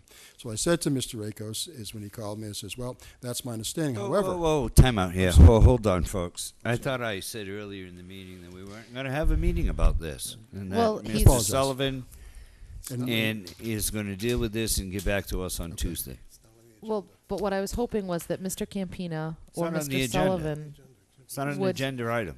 would email the board about the result of this issue. Mr. Sullivan has been asked to get the parties together and to get back to this board before next Tuesday. But I did want to understand how something like that even occurred, and I Well- pretty much got the gist of it. It's not going to be just one person, It's not is the my only one. point. but anyways, we'll deal with it. Anything else under any other sewer business? Nope. Okay. Next Thank up, you, Mr. Campini. Thank you. we Is move that all on you to. got? Well, that's all I have. I had. Because I just wanted to remind you that we've had a few discussions over time, and I think you still owe some policies here. Let me say this. Absolutely. You don't have to say anything. Let me I'm say just this. I giving you have a them. reminder. I have them. I've sent one in. It was about the water, and Mrs. Selectwoman Winslow asked for a meeting, and I wanted to ask you that. Do you want a discussion about water? I'm working on that now. You said after January things settle down, and my question to you is the parties involved, probably on a Saturday, we can pick a day, when we talked about the water issues pertaining to this policy. Do you want the water departments there who will have to facilitate in this? Do you want the consultant there that we'll talk about? Do you remember? Yeah, okay. We had a discussion on quite a while ago on water use policies, people that were requesting abatements because water was shut off, and you suggested that we have a symposium or a Saturday workshop. Sometimes after January. So I'm starting to work on that. I have my notes. So, It can all be done the same day. I yeah, mean, I so you think want everybody 'cause, together, so that's all you I'm know, asking. because part of that request was also looking at how we calculate sewer bills, EDU rates versus water usage and things Right. like that. Yeah. That's right. So I mean, I say we put everybody in the room, we order some pizza for lunch, and we get this stuff done. But you should be bringing a policy before the board. You have one. You don't have to have a workshop to write a policy. You should have a policy prepared before you have a workshop. There is so a that policy. people at a workshop aren't going to start writing policies for you. That's not the No, point. the workshop is generally speaking about water consumption versus EDU. The policy to handle the individual properties we have, I've written a policy, submitted it a couple of months ago, and I'm waiting for the board to bring that forward. So you have that copy, you have it, and we need to discuss that. So that's a policy. Oh, no, I said that policy you have. So when it gets on the agenda, we'll discuss it. So I've already submitted that. But the workshop was something that we want to have as a board to talk about generally, going from one transition to the other. And so we can we'll set that up. I just want to know who to invite, because I'll submit it to the board, then we can pick dates and move forward. But I want to have a general idea of where I'm going with it. That's all. That was the intent of the question. Very good. Okay. I think that's it. Letters are going out. I sent a copy of what letters are going out, so we'll get that rolling. We've got one taken care of, so we're really moving along. So we'll address things one at a time. Outstanding. Thank you very much. And Thursday, we're going to a symposium at UMass Dartmouth on solar. It's going to talk about different things in the solar project. So That's Thursday. we'll be there. That's Thursday. We'll be there Thursday. It's 8 o'clock. It starts. If somebody wants to go, I've invited someone who cannot make it. So I have 2 spots. If somebody wants to go, there's a spot. But it's Thursday at UMass Dartmouth. There's plenty of spots. Okay, cool. All right. Thank you very much. Good evening. I knew there Thank was you. something going on Thursday. Mr. Chair, next up we have town business and our esteemed harbor master for oyster fishery closures. Steamed and oysters, all Yep. at the same time. Mr. Harbor Master. Hello. Sorry to come to you before this, but I sent you a letter about 2 weeks ago talking about us closing down the commercial fishery a little early, well, very early. This is an attempt to close the gate before all of the animals leave. And I'm also requesting the Board of Selectmen, which has to make this decision. I'm making a request to close the recreational oyster fishery as well. This will obviously be in effect until May 1st. So after May 1st, you're not permitted to harvest oysters anyway, and then it would recreationally, it would pick back up on September 30th, October 1st. I think we can reassess the situation in September to make the determination if we'd like to reopen the recreational oyster fishery. It's not a busy fishery recreationally. It's more damaging for the commercial fishermen. I feel very bad that these guys are out there. I mean, you see them breaking ice, trying to make a living out there, and I think I need to make every attempt possible to try and replenish this stock. I've called all of our commercial fishermen. I've spoken with quite a few of them that were out there on the days we looked at the areas. We need the assistance and the knowledge from the aquaculture people. Mr. Bessie's right behind me. He's one of the larger grant operators in town. They have a wealth of information that I need also. I'm not a miracle worker, and we need everything that we can do to try and reestablish this fishery. That being said, I've asked them to come together on the 15th of this month and discuss some of our best options here, something that's going to be cost effective and be able to try and make an attempt at reestablishing this oyster fishery. This oyster fishery is huge to our town. It's quahogs and oysters are the biggest. We've had a good scallop year, but it's hit or miss with scallops. Hopefully we see it next year and some years to come, and we had seen it all over town. It was good in Onset, it was good in Wareham. It's not like it used to be from all of the stories from the fishermen and some of the past history, but I'd like to see us get together and try and pull something off, and all these guys are willing to step up to the plate and help out to get this fishery going. I've spoken with the Division of Marine Fisheries. They're 100% behind me. I've also talked with our biologist about it, and he's going to put us in contact with the people with the aquaculture sites. One of the methods that we're looking at going is one of the methods that's used currently by some of the larger aquaculture sites here, and we're going to basically, I'd like to see us almost mimic their operation. They can produce an oyster within 14 months, ballpark.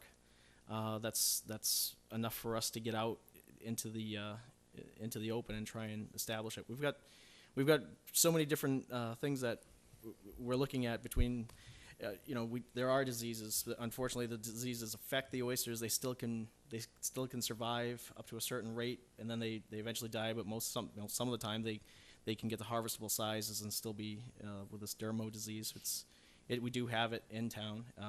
We just had a test done. The town of Bourne did on the Mashney Dike, and it came back with a very high percentage of dermo, which is this disease that affects oysters, which we, like I said, have in this town. So I'm looking to, I think we need to stop this fishery, and not completely, but enough to try and reestablish it. And like I said, we're going to be looking for help from the fishermen, and hopefully we can come to a plan that will, reestablish it. We've got a 3-year window if we do close it, that the Division of Marine Fisheries allows, that we could utilize, and hopefully, I don't want to see it go that far, but 3 years, I'm hoping that we can do some positive changes here. I don't want to see these guys suffering, and I don't want to take a pastime away from people, but I think we need to nip it in the butt right now. Questions from the board? Mr. Titlebaum. In your conversations with the commercial oyster fishermen, have you been getting indications of a severely declining catch? Yes. We actually, when I came before you, I did reduce the amount. Last year. They were allowed 2 bushels a day, 5 days a week, Monday through Friday. We reduced it this year to 2 bushels a day, Tuesdays and Thursdays. And some of the guys just said, we're not even going out there because it's really not worth the effort. Some guys did go out there, and they would get their limit, but there is stock there. It's you gotta really work at it, but I think right now is the time we need to utilize the stock that's there, and we could look into issues of culch. It's a difficult process, especially if you don't get the right shell and the stuff that you want to use. But I'm open to all suggestions, and I'm willing to try whatever we can to try and reestablish this. So, Mr. Slade. Hi, Gary. This issue's come up. I've had 3 different fishermen actually come to me, letting me know that they were upset in that they actually had to go ahead and ask the harbor master to close the fishery. Yep. It's very rare that you'll see a commercial fisherman actually shut down something on their own. It's just not in their nature. No, and this has been going on for quite some time. Yeah. And unfortunately, Wareham has been known for a long time for its oysters going way, way back. Mhm. I was kind of hoping that during our celebration of 2014 we'd have an oyster festival of some kind, but I'm not sure we'll get that there. The other piece I'm questioning a little bit is when you go in on the backside near Indian Mountain, up that waterway going across 28, Yes. and up in there, we used to have a fairly good-sized oyster fishery up in there. Have we done any scientific work in there to see what the status is there? We haven't done nothing to that extent, but like I said, this is all we're gonna get out there. We have to identify areas that we know is gonna work with the product. One in particular, I point out, everybody knows about the Onset oysters, Onset Island oysters, the Onset Bar, going towards Bay Street. That we want to target areas there that we know we can reproduce and get a stock set in there. So I would look into that definitely, because I do know, actually, I could probably put 2 and 2 together and figure out which one you're talking about, the gentleman that was fishing back there. Yeah. So I have not been back there. Do we have anything available to us for grants from DMF, to look into this? Nothing yet, so we'll look into it. And I do have one option that's out there right now that we're going to be looking into going at.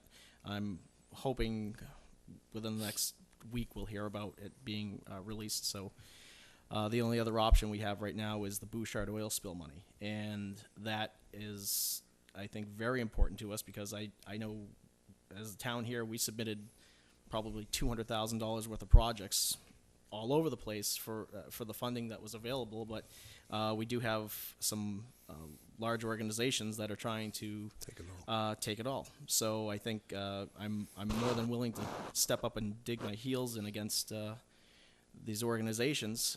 One of them I like and work with on a regular basis, and voice our opinions on them being able to come in here and take this large sum of money out from underneath us when we were the towns that were affected. So that money would hugely help. I mean, it's just the amounts are it's a big dollar amount for 9 towns. So I'm hoping that we can they could see through that and help us out. Well, if anything comes up where you can need the letters from the board or whatever to help, please Okay. let us know, because this is really critical long-term for the town. Yeah, Thank you. some of the town shellfish constables are going to be sitting down and discussing this issue at length. So I want to make sure that we cover our butts. Thank you. I know this wasn't an easy decision. It's horrible. We want to see these guys making a buck out there too. Mrs. Begley? Anything? Just a couple questions. Thank you, Mr. Chair. Hi, Gary. Happy New Year. Thank you. Is the depletion of the oyster stock simply by fishing? You know, it's a multitude of things, but fishing is a major contributing factor. I think Mother Nature's not keeping up with the amount of stock that's taking. You hit an area hard enough and long enough, you eventually form a bruise. And I think our bruise has been formed. I think we're just about ready to break skin. Do we have a maximum number of commercial fishing licenses for oysters, though? No, our commercial, we don't have a very large commercial fishery anymore. We're probably dealing with somewhere between 12 to 15 guys right now that are out there digging. So. And the other is recreational? And the other is recreational. And we do about 1,400 recreational licenses. You caught my attention when you mentioned some disease that oysters get. Derma. Yeah, derma. Yep. Does that create an issue with oyster growth? Do they succumb to it? Is there any way that it affects humans if they consume the oyster? It doesn't affect them at all if through consumption. You can eat an oyster that's affected by it. It is consumed in the digestive process, if you will, the filtering process, and it affects specific organs as it goes, and eventually over time the oyster fails.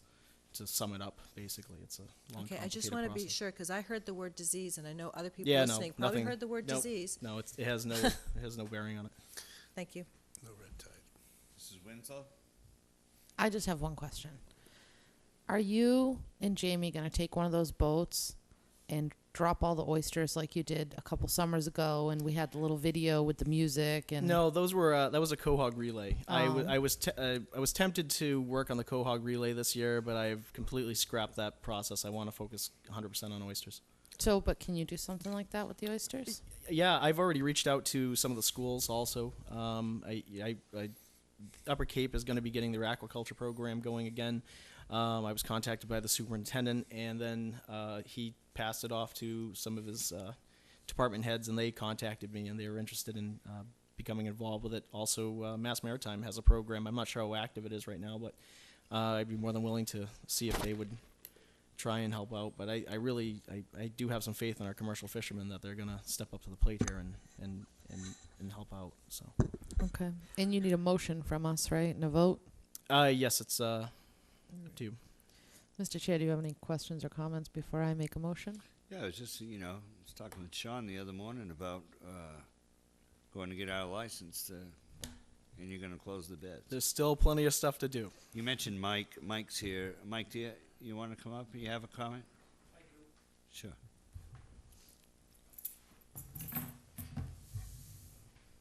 My name's Michael Bessie. I have Grant 84 in the town of Wareham. And the proposal that the harbor master is making does not affect grant holders in any way at the time. So we have nothing, grant holders have nothing to gain or lose by the proposal. However, I think under probably chapter 130, the harbor master is attempting to do a management closure of the whole town of Wareham. I don't see the reason for it in what he's explaining to you tonight. He mentions that Sayers Point is a good growing area that's depleting in stock. I think before you go to a full management closure, you need to know the reason for the demise of the fishery. He mentioned that there are a lot of different diseases, and there are. Dermo, if that is the disease, in a wild oyster, you're not going to get an awful lot of them to a market size. They're going to die before they get there. And if they're going to die anyways, because there is no cure, there's no reason to go into a closure because they're going to die anyways. And no matter what you do, you can't correct it. So he has said that he wants to meet with the commercial fishermen and the grant holders on the 15th, I believe. Yes, correct. Of this month. I think before you go establishing a full closure of the town, not knowing the reason for the demise of the fishery, it might be better to go ahead and let the meeting take place and see if we can come up with the causes. If there are different causes, you may have different diseases in different sections of the town. But before you go ahead and close the town, I think you need to establish a meeting with some group. I don't really care who it is, and establish what the problem is. Yeah, along those lines, I thought this was only for certain areas. No, it's a complete closure of strictly the oyster fishery of one species out of the Even though in some four areas that's you permitted. don't have any issues? I'm sorry? In some areas you don't have issues, but you would close those as well? We would close the whole town. I would be focusing on the areas that are being used as fisheries. If we really don't have a large recreational fishing habit for oysters, it's not. There are some guys out there, but if we're going to close it to all the commercial fishermen, I feel that we should close it completely as a town and reassess it in September when the fishery reopens. We go into October 1st. We've only got a few more months, and the fishery's closed anyway. If we can sit here and work on the fishery and get it established and then reassess at least the recreational coming into September, we can reopen the recreational fishery effective October 1st. So I would still recommend closing the fishery and let's work on this issue. Mr. Chair, may I ask a question? Yes. Gary, you said that they all close anyway, the season's over. Correct. What's the date of that? It would close effective May 1st, and it would remain closed right through until September 30th, which obviously would open October 1st for recreational. Commercial is much different. Commercial opens December 1st, and it would close, I believe it's March 31st. So there would be no commercial fishing, Correct. and you want to close the recreational fishing a little over 4.5 months. Correct. Mr. Chairman, can I ask a question? Sure. But this isn't a full management closure. That's when we close for years. Correct. This is the Board of Selectmen are permitted to make the decisions on what the regulations are for the fishery here. And what we would end up doing is I would like to see us close the fishery completely so we can identify what's going on here and identify the areas that we're going to try to reestablish. Now, going to that point, when we come into September 30th, we could reconsider reopening the recreational fishery. But the goal is to be open this fall. It would be nice if we could sit there and reestablish, yes, but when I started looking into, we started looking into sections of the bay to close, and then the discussion went further as saying, you should think about closing the fishery completely. So that's when we changed our course on it and saying, okay, I do agree with it to stop pounding on the fishery. So if we're going to look into the areas that you can harvest oysters in, we're looking at the town completely, I think. But I mean, we do have to establish management areas, and you're going to see Onset Island obviously turn into a management area, and a few other areas strictly for oysters. The harvesting of quahogs, the harvesting of softshell clams, things of that nature would continue. So, I understood you say that the meeting had already taken place, and that you had another meeting on the 15th. I think personally, I'd like to hear the results of that meeting, and secondly, I don't like to broad brush things. So I think before my opinion anyway, I'm only one member of 5, but my opinion, I'd like to see something in writing here, Gary, that says this is what we're voting on. Okay. Because I hear this management closure, and then I hear it's not that, and then you talked about 3 years of growth. They and permit then us. We're talking about September openings, and Correct. I but think I'd like to have something more clear. the meeting is just strictly to try and get some ideas from the commercial fishermen on areas that we can really focus on to make a difference. These are the guys that are really out there. That's the identifying factor of it. I mean, I'll be more than happy to readdress this at a later date, but Yeah, we can come back on the 22nd. we're talking about a handful of fishermen that are going to go out and take oysters, where it's not going to be very damaging to the fishery if we close it. So I'm going to put this off for a couple of weeks to get more information. Whatever you'd and then like, if not you a problem. Could, like you typically would do, Yep. put together a motion Mm-hmm. that says, here's what I'm asking you to do. Absolutely, not a Because problem. I don't have that. I still recommend closing the town. I really do. We don't have to keep the whole town closed come up to September. It's 4 months of one fishery, and then we can reopen it if we feel the areas that are not going to really, where you can fish them and not really hurt where the areas that we're trying to reestablish. Anything else? Mr. Slavin? Gary, can you get some information from DMF? Sure, absolutely. To back up what you're trying to do? Yep. So we have a better Not a idea. problem. And what their feeling is as far as closing it. Gotcha. I'll be more than happy to come back with everything, so it's fine. I think it's helpful. Absolutely, not a problem. Oh, I'm sorry.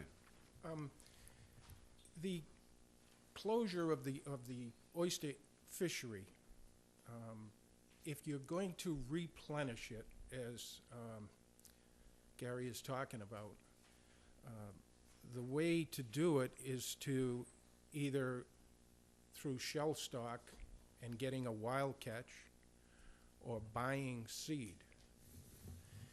If you're going to open the industry next September, as you have said would be possible, you would be buying seed stock of a high grade and a high dollar amount.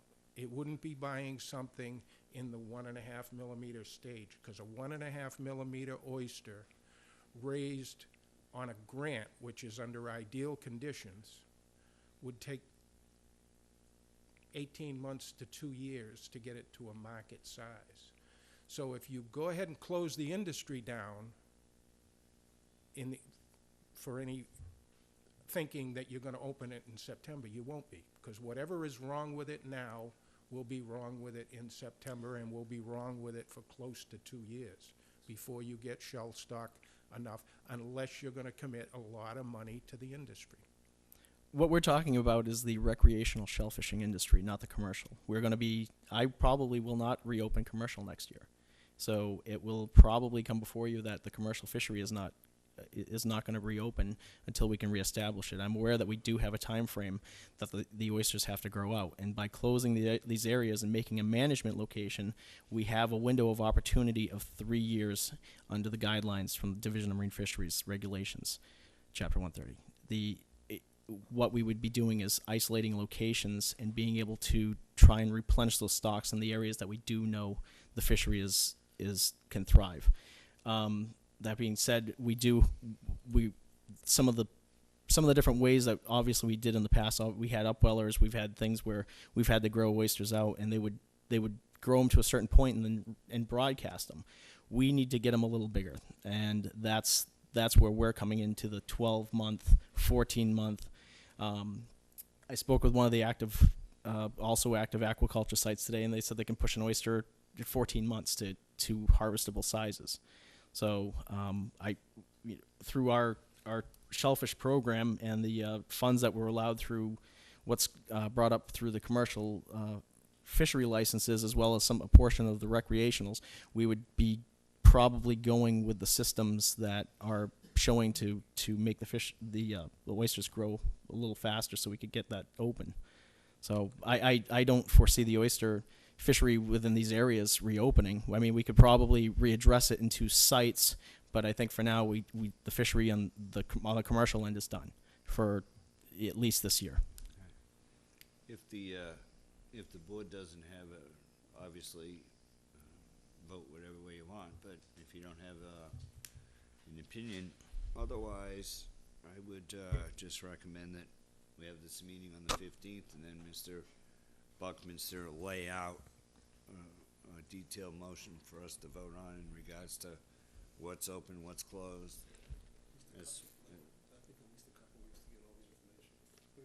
Yeah, and he'll let us know when he's ready with it. It'll be in the next meeting. 22nd, Yep. 29th. Yeah, I think he's well thought it out. We just. Yep, I typically will have absolutely, not a problem. We typically will have a couple of motions. Sure. Paragraphs in a motion here that's more specific than this. Boyd? That's fine. Good? Yep. Okay. Thank you. No problem. Thank you, Mike. Good night. All right, next up we have establishing town meeting dates. And Mr. Chair, I want to point out that we received the list of dates. The warrant would be scheduled to close on a Friday, and the following Tuesday, the board has to close the warrant.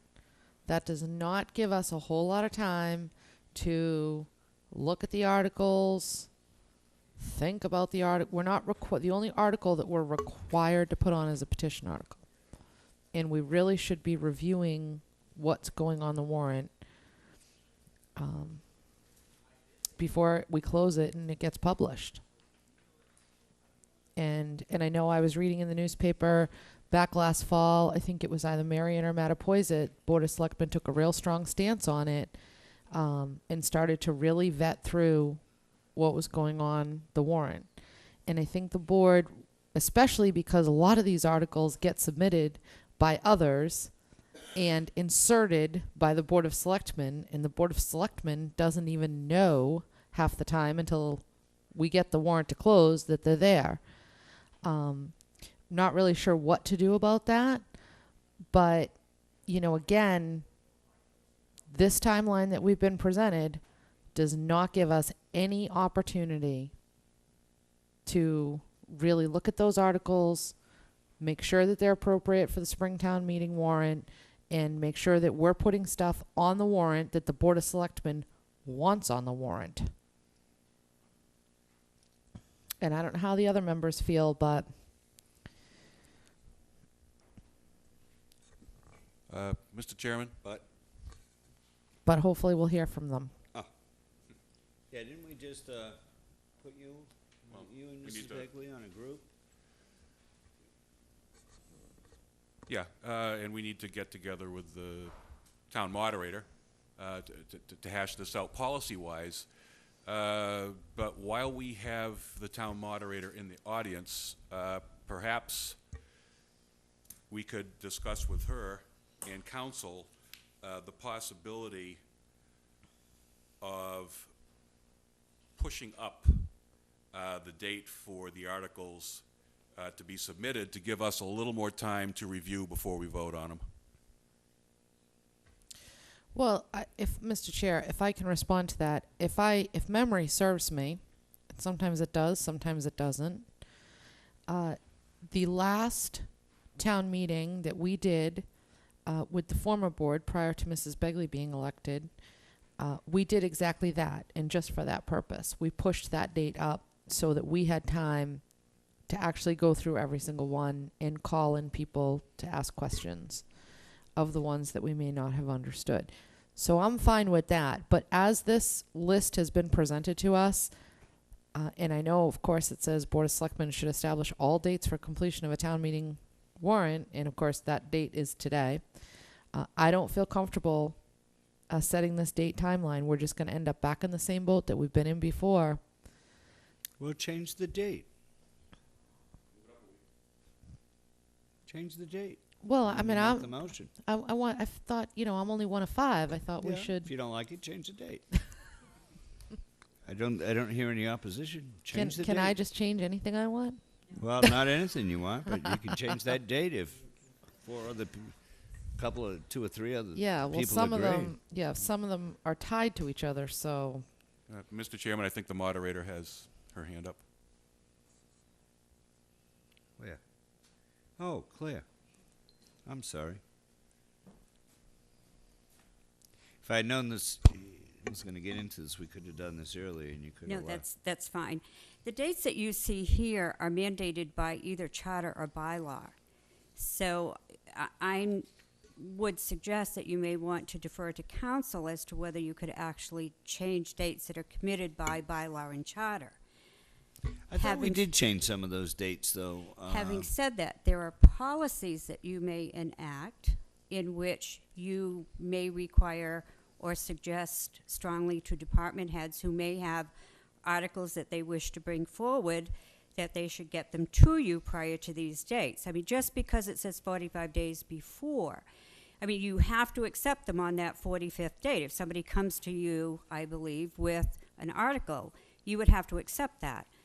But there is nothing to say that as a policy either by the town administrator or the finance committee or this board that if you have town departments who are looking to put articles on your warrant, that you might not strongly suggest to them, and I believe in our charter it says that they do have to come before the board, that they should put their thoughts together and get their warrant articles to you, submit them to you, and have you discuss them at your meetings prior to. You don't have to wait until this date, 2 days before the closure of the warrant.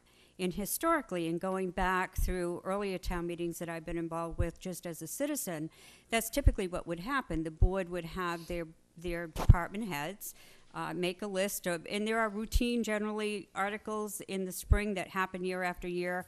They're just routine anyway. But if you had a department that had a specific need, certainly they should get it to the town administrator. The town administrator should get it too, and you should have them on your agenda way in advance of these dates. You don't have to wait until the 2 days. Boards and commissions that we appoint, or boards and commissions that you and I, at this moment, appoint, and we could put that word out to all of them to say, hey, you know April's coming, don't wait till.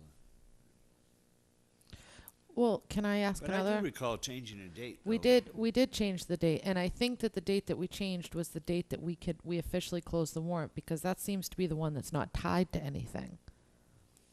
Okay. Rich? Because every other date on here has, no later than 35 days, 14 days, 45 days, 10 days. No, you have to post within 3 days of closing the warrant, but not within so many days. The last day to submit to the Finance Committee for articles to be included in the warrant is Monday, March 18th, which is no later than 35 days before town meeting convenes. So this isn't going to go to print until after that date. So if the Board of Selectmen can close the warrant on the 19th, which is a week later than what's proposed in here, then it gets posted by the 22nd. It's still got the 30-day, still within the 3 days of closing of the warrant, still a month's notice. I don't know. I mean, I don't know if there's nothing noted on this list that ties that date to anything other than the posting. Mr. Bowen? Mr. Chairman. Mr. Bowen? There are a couple different possibilities. One is following Ms. Winslow's suggestion. Probably the moderator and I, and perhaps the town administrator, could sit down together and try to puzzle out the possibility of changing the closing date. I'm reluctant to just go ahead and say you can do it because there are so many moving parts in the way this is set up. It's very difficult, and I'd want to study it very closely. The other possibility is kind of one that the moderator was hitting on. In fact, we had a discussion on this last Friday at office hours.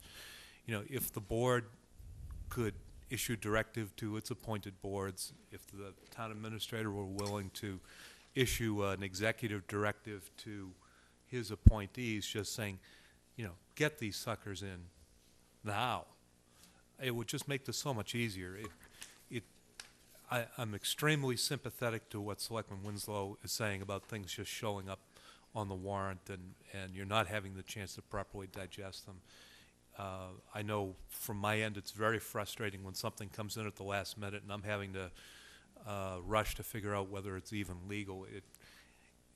I'd take the whole thing even a step further and just respectfully suggest that, once the warrant is closed, and once those articles that have, been properly sifted actually get on the warrant, that you have a separate workshop day on a Saturday, and just have all the people who are presenting you with these articles to come in before you and just say, why is it that you're asking us to put our name, Board of Selectmen, on your article, and and get more upfront explanations so that you're not stuck at town meeting puzzling over, why something is before the meeting. But that's Well, we could potentially do that on Saturday, March 9th. I mean, if we have to stick to this list, because I'm going to be really clear, I am not going to vote in favor of closing a warrant, because I really felt like I got backed into a corner, and there was things on there that I had no idea were going to be there, I had no knowledge of, and I was reading about them in the newspaper, and that's embarrassing to me as a leader in this community, and I will not allow that to happen again.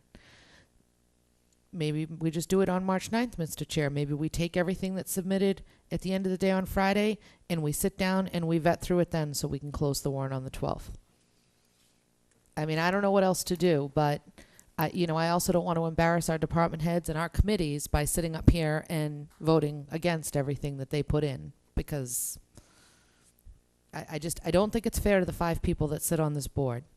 I think they should have fair opportunity to look at what they have before them and a chance to make sure they understand it. Mr. Chair. Policy 88-9, submission of warrant articles. It lays out basically what we do, section 2-4. This is one of many articles that we were going to redo the policies on. I had made a note on this several months back that one of the changes that I thought we should do is request by multi-member boards basically must be received by the Board of Selectmen 30 days before close of warrant articles. Board of Selectmen will decide whether to allow submission, because we do have that right as well. 30. Did you say 30 days. This is something that we haven't got to because we haven't got to our policies, but this is one of the ones that we had discussed. We discussed it with the moderator. I think that there's been discussions prior with the town council on this whole issue, because the numbers don't work, but unfortunately there are dates that interlock with budget requirements and everything else that make life very difficult. This is the only place I think that we can do something, What does conveniently. It say now? It just basically goes back and just tells them that people can go ahead and submit. It has no time frame. Oh, okay. So they can submit right up to the last day, and What's then you're the stuck. number on that one? 88-9.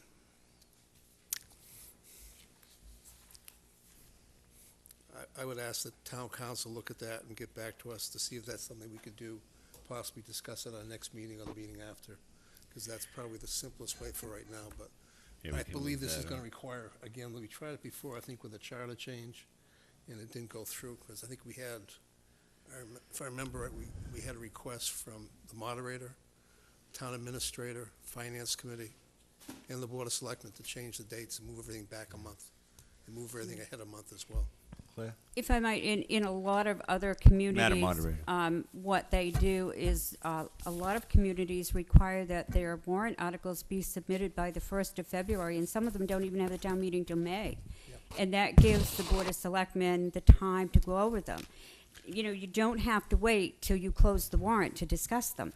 You can discuss things as they come in. So if you were to say to your department heads, we want to have everything in by say the second week of February, that gives you time to have them come before you. And again, you, as council suggested, you could do it on a Saturday workshop, or you could have them come, a couple of them come to each meeting and handle it that way, however way you decide to handle it. But you don't have to wait till the warrant closes. You certainly can discuss and make decisions ahead of time. You don't have to wait until that date. Yeah, I found that in the fall meeting it was very difficult. I mean, we tried to get people in, and then you try to pick so many a night. Nobody wants to sit here till midnight, right? And then, come Tuesday, Mary can't make it, right? And then there's no place to put Mary. And then the next week, Joe can't make it. And then you got Mary and Joe, and there was no place to put people. So there were articles that we never even heard. So one of the things I know we've talked about, it's been suggested by many almost since I've been sitting here, is that, we have this meeting and do it once so that Mary or Joe or Harry or whoever wants to submit an article only has to come in once, and the finance people are there, the Board of Selectmen are there, everybody's there, you're there, and Rich obviously would come, and then do it all on that one day. We'd vote, Finance Committee would vote, and we'd be done with it. Or if we needed more time to explore, we could explore and then vote later, right? So, anyway, Mrs. Well- Begley. Thank you, Mr. Chair. In looking at this, I agree with what everyone's saying in that the last-minute nature isn't serving this community well. But the last day to submit petition articles is the only date that's on here. So generally, our petition articles are small in number, are they not? Usually it's just one, maybe two, or you may get 2 or 3 at the very most. Right, so this in no way impacts any other warrant articles that are submitted by the Board of Selectmen or a board or committee, this document.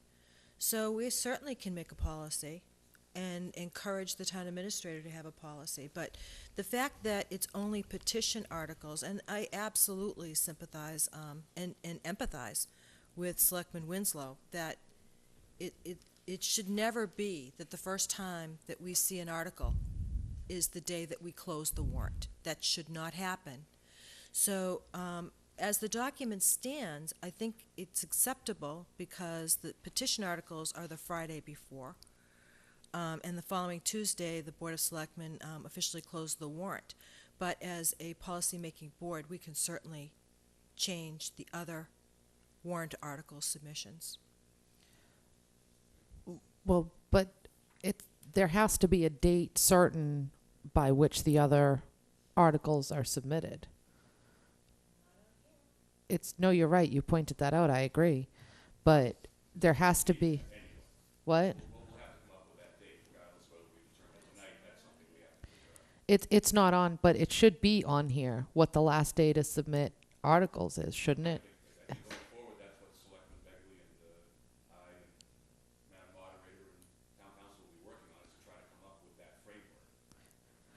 Right, but if a department head comes in at 4:25 on Friday, March 8th, who's to say that their article can't be accepted because we don't close the warrant until Tuesday, March 12th?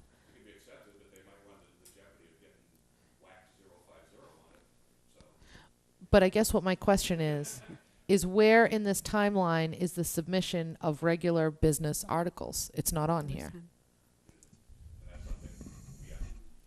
But and I understand, excuse me, Mr. Chair and Mrs. Winslow, are you suggesting that we amend the document to include a date for the warrant articles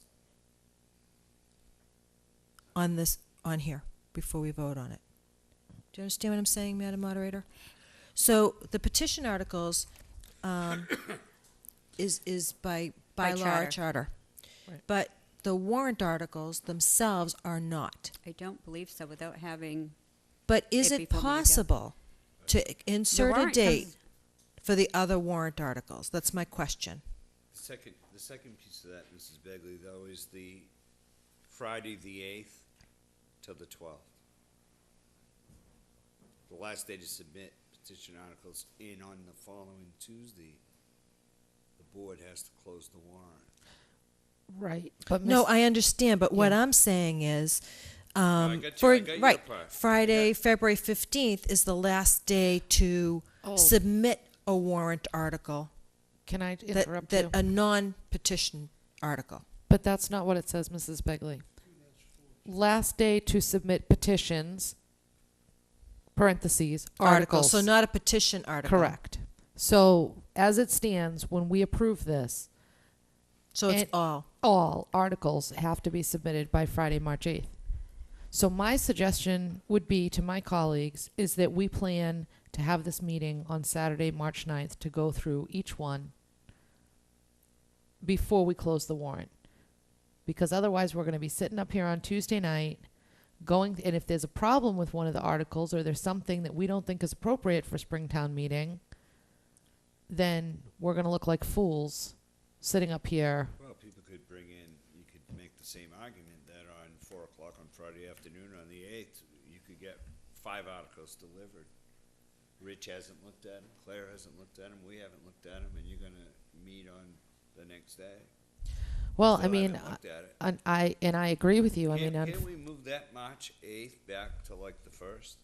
no, it has to be 45 days before town meeting convenes. At least 45 days, or At it has to least be 45 at. days. I think this is where we got around this the last time. Is that okay? Let me count again on my calendar. It was at No. least 45 days. So if you move I it think up to 50 I think days, Attorney that's at least Bowen might 45. have some input here.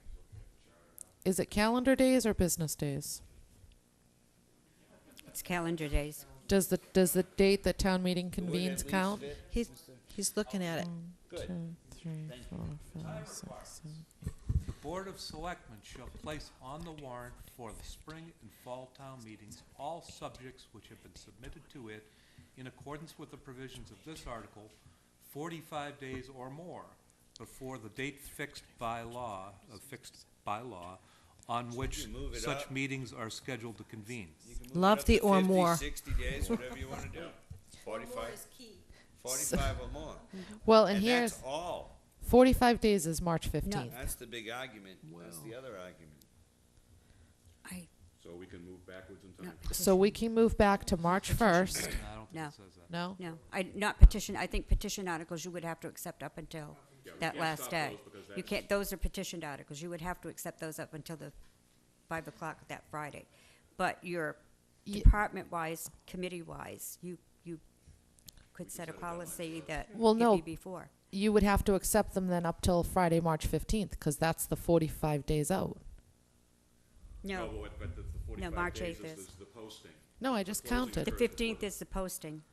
No, I just counted backwards from April 22nd, the 45 days. So you have the 22nd, I won't even count the 22nd. We'll start at the 21st. So 7, 14, 21. Oops. 31st would be 28. I can't do the math in my head. 32 would be March 24th. 32 plus a 39. 40. 1, 2, 3, 4, 5. March 11th, sorry. Counting to 45, you use a calculator? No, I'm using my brain. I was going to say, counting to 45. You get a lot of smiles going on here as you're counting. I'm backwards trying. to Listen, 45. it's getting late at night here. I guess my point is that, but what this doesn't say to submit petitioned articles. What it says is petitions, parentheses, articles. Yeah, and I would have to defer to legal counsel, because I believe if you look at the charter, it will say that all people, the Board of Selectmen will accept petitions from any boards, committees, and commissions. It says all, doesn't it? So that may constitute when a board submits something as a petition, but it's a different context, not a petitioned article with 10 signatures. Right. Which have been submitted to it, which is everything. That's the entire set. We're talking about petition articles as a subset. That Right. under state law, I think We have to put. 45 days before, but everything else, I think we can. So then how can we close? Mr. Bowen?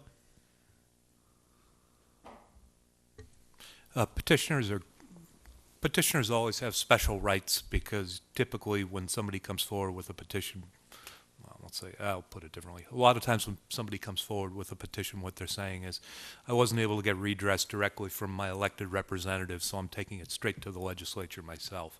So there's always a certain grace accorded to the doings of petitioners. I was having a side discussion with the town administrator, and you probably have more latitude with respect to department heads and committees because those go on the warrant as your articles. Right. No, I'll have to reread all this, but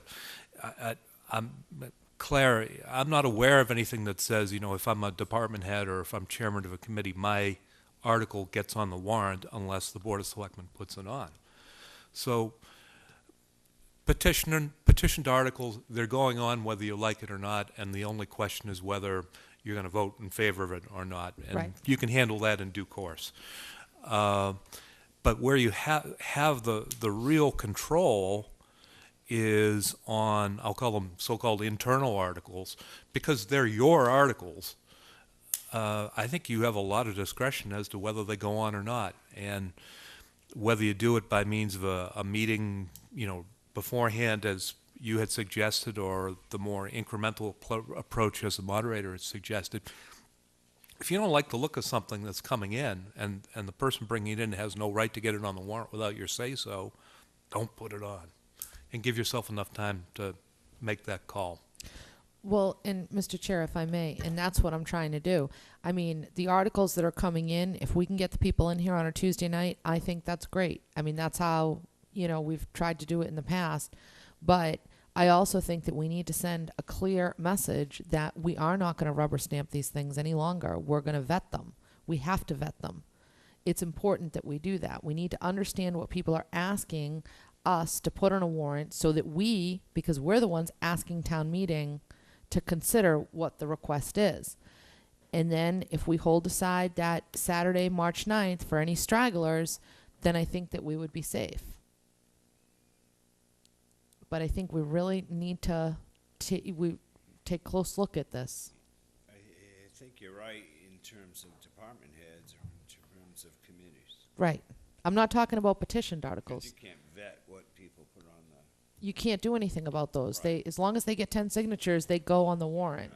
I'm talking about the articles. Talking about internal people. Right. And administration should be able Right. to control their people, and this board and your board, and should be able to control the others. Should we set our expectation by way of a date for the town administrator to then take to the department heads and say the selectmen want these to be submitted by March 1st? Right, but I don't think that you can stop them from submitting up through March 8th because the charter allows them to that date. But that's only for petition. That's not only for petition. Read it. It says or more. We set the date out, 45 But- days or more, and the or more pertains to our own internals. We can't do less than 45 days for notice purposes for the petition articles. We have to allow, as council said, they actually have more rights than the boards, Yes, the commissions, and departments do. I understand that. So I think we can set a date firm for them and say, if you want your article to pass this board of selectmen, get it in by March 1st. So we should add to this Friday, March 1st, last day for submission for internal articles. I'd go even early. I would too. Yeah, according to our policy, 88-9, it says the board of selectmen. Seriously, Yeah. seriously. Yeah, I'll do February 15th. According to our policy, 88-9, the Board of Selectmen is in charge of opening and closing the warrant. The Board of Selectmen will establish the date for closing of the warrant and the last date for submission of articles. I'm talking about articles now, not petition articles. So you could say, according to the Selectmen policy, all articles are due in to the Board of Selectmen's office February 14th for April's town meeting. That's part of our policy, 88-9. Then Not petition articles. Right. I'm talking about the regular. then that would be exactly what I'm going to do. So with that, what? Just, Mr. Chairman, I would like to hear our interim town administrator's thoughts on that, because it's gonna be up to him to be the one cracking the whip to get this done, so I just want. Well, I think it's up to the Board of Selectmen to set policy. The It's up to Board of him to carry Selectmen- it out. I don't think there's anything wrong with asking for his input before we make the policy. And before you do that, though, just make sure I'm correct. Mr. Bowen, am I reading English correctly here? Did you show that, Alan, would you show that to him? That's a current policy. 88-9?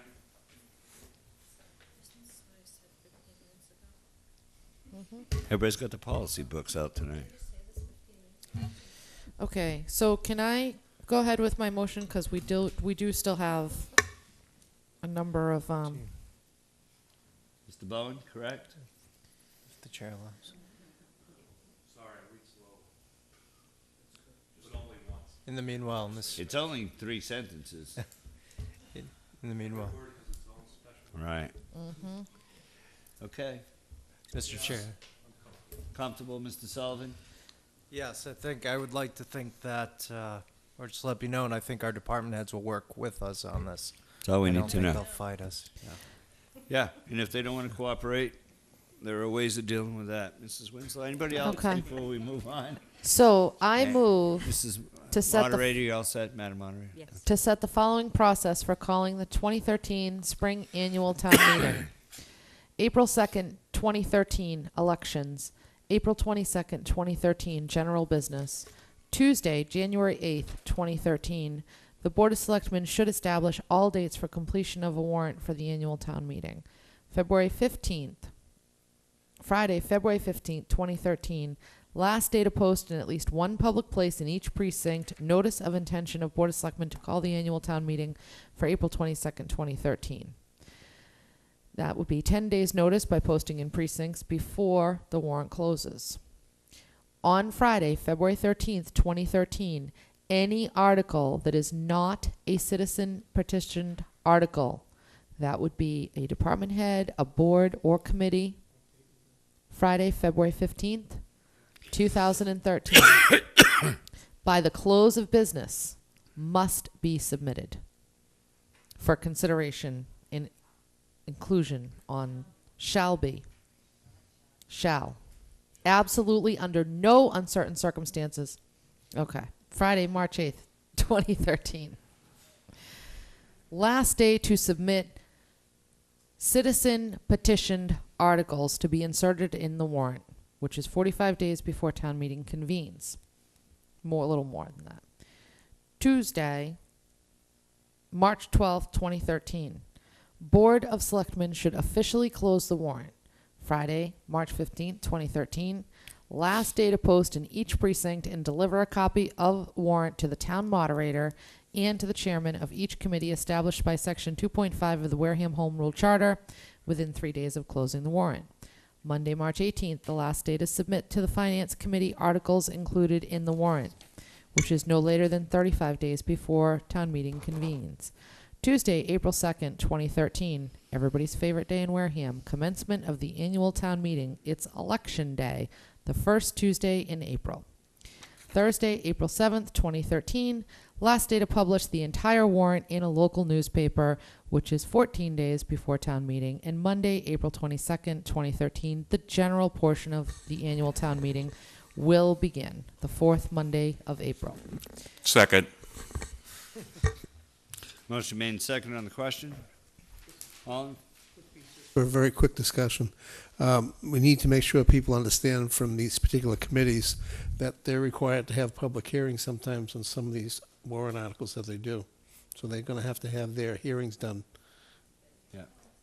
as well, or else it doesn't go. Mr. Sullivan can include that in his broadcast email. Okay. All in favor? Aye. All opposed? Abstain? 500. Okay, we have the notice of intent. Thank you, Madam Moderator. The Commonwealth of Massachusetts, the County of Plymouth, to the elected constable in the town of Wareham, greetings.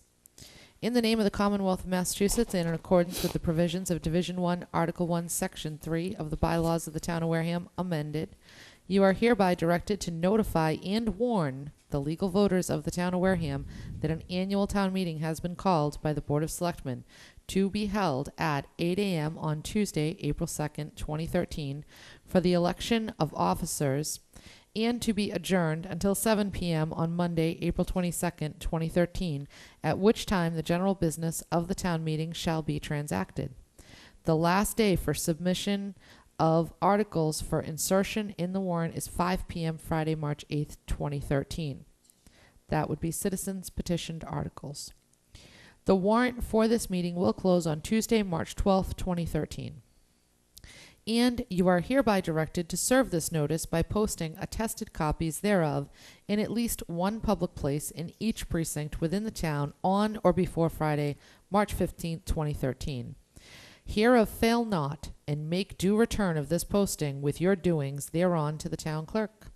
Given under our hands at Wareham this 8th day of January 2013, Wareham Board of Selectmen, Stephen M. Holmes, Chairman, Kara A. Winslow, Clerk, Ellen M. Begley, Alan H. Slavin, and Peter W. Teitelbaum. So moved.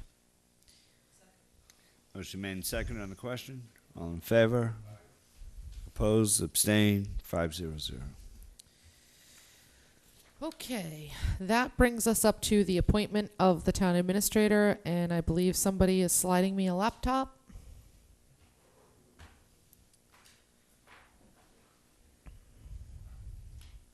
Or hand delivering it. Thank you. Okay. I move to appoint Derek D. Sullivan to the position of Town Administrator in the Town of Wareham in accordance with Article 4, Section 4-1 of the Charter. Hold on a second. I'm not used to this laptop. That's great. Mine's an HP.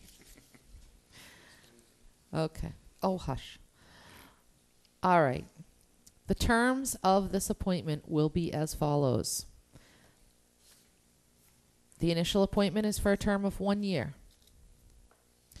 If a majority of the board so agrees, no later than 6 months prior to the natural expiration of the agreement, the parties shall meet to negotiate an extension of the agreement. That is also provided for within our charter.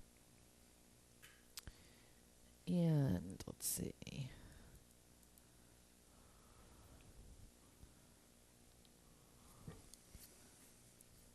This is a full-time position. Mr. Sullivan's base salary shall be an annual salary of $98,500 prorated as appropriate.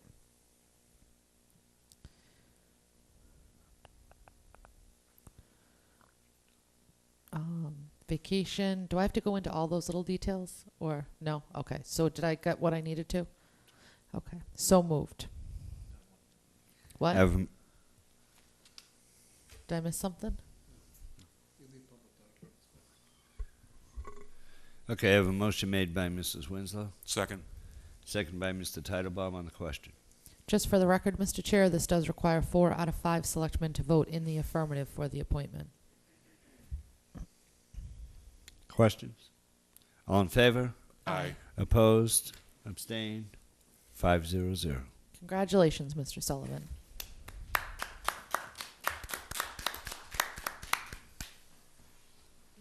You got the golf clap.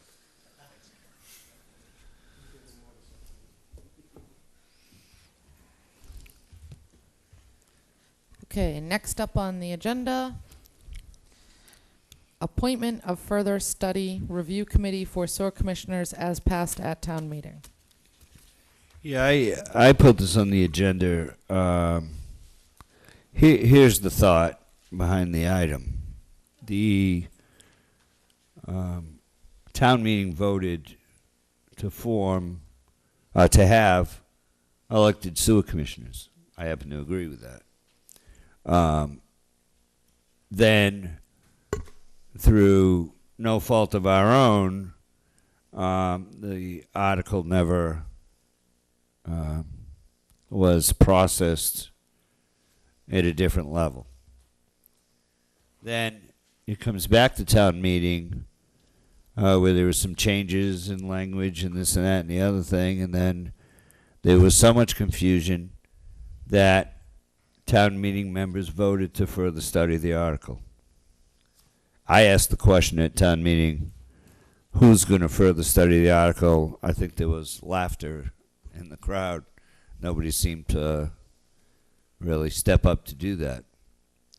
I don't believe that the group to do that is this Board of Selectmen, obviously, because we're the current sewer commissioners. So for us to further study getting rid of something that some of us might like to keep and some of us might like to get rid of is kind of, I don't know. It just seems to me that there's a conflict there. So, 3 weeks ago, we voted that we would not further study this as a board, and we shouldn't. However, the town meeting still has a voice, and town meeting members voted to elect their sewer commissioners. And through no fault of their own, this has been a kind word for, in the military we call it something, a kind word for a debacle. How's that? Through no fault of their own. And so I bring it back on the agenda because somehow people think that because of our vote 3 weeks ago that this is a dead issue. This Board of Selectmen has no business nor right to tell citizens that they can't elect their sewer commissioners or bring it up for further study, or that a group can't be put together to further study this issue, because the Board of Selectmen voted not to do it ourselves. And I agree that we shouldn't do it ourselves. But I have no problem with the board asking for volunteers in the community to revisit this issue and try to put something back together based on the timeline that we just voted in as town meeting dates. So part of this is to clear the air in terms of our involvement here, because the vote we took a couple of weeks ago could be construed by some that we were shutting off the will of town meeting. So that's why I have it back on the agenda. Mr. Titlebaum. To me, it's a dead issue. Town meeting voted in the fall to further study this. Town meeting had the opportunity, if it wanted to set up a further study mechanism by way of a committee. They could have come up with an appointing authority. They could have done all these things. And just by way of reference, a year ago, I got involved in dog bylaws. And on the town meeting floor, I moved for further study, and my motion also carried with it a request for town meeting to authorize the formation of a committee to actually conduct the further study. So I don't think we have any purview in this matter any longer. The fall town meeting did not do that. They voted to further study. Further study without a town meeting vote to create that means by which to further study is the same as voting an article down. That's always been the practical understanding when people make this motion. It's always been the way it's been done. When people want to vote something down without really taking a stand directly on the record. It's a parliamentary procedure for killing something. It's been killed. Anybody who wants to can, by March 8th, submit a petition article to create a separate board of sewer commissioners. While I feel badly that the 2010, I think it was, vote, the will of that body was not carried out, it's not the responsibility of this board to get involved in that at this point. All we can go by is the latest town meeting vote, because that was also an expression of the will of the body. And since it was the most recent one, I think it binds us.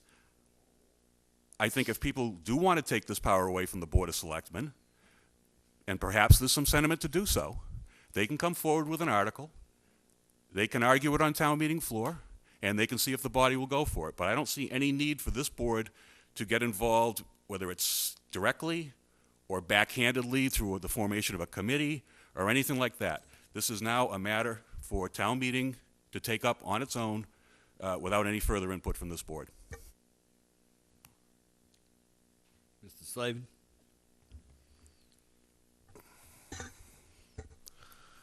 I'm going to disagree a little bit. This was put forth back in 2010. What happened, I'm not going to bother to discuss this time. The bottom line is that if there is a group of citizens interested in doing a citizen's petition, they have two articles they can pull from. They can pull from the one that appeared at the fall town meeting this year, or they can pull from one which was actually done and corrected originally by town council and myself, if they want to leave it the way it is. There were two choices. They can bring forth either one, or two different groups can bring forth both if they want. The work is all done. It doesn't take any effort whatsoever. So if there are 10 citizens out there that want to do something, we can easily supply them with the information. It's all there in public record. Thank you. Mrs. Begley? Thank you, Mr. Chair. I find myself in a position of total agreement with Selectman Titlebaum.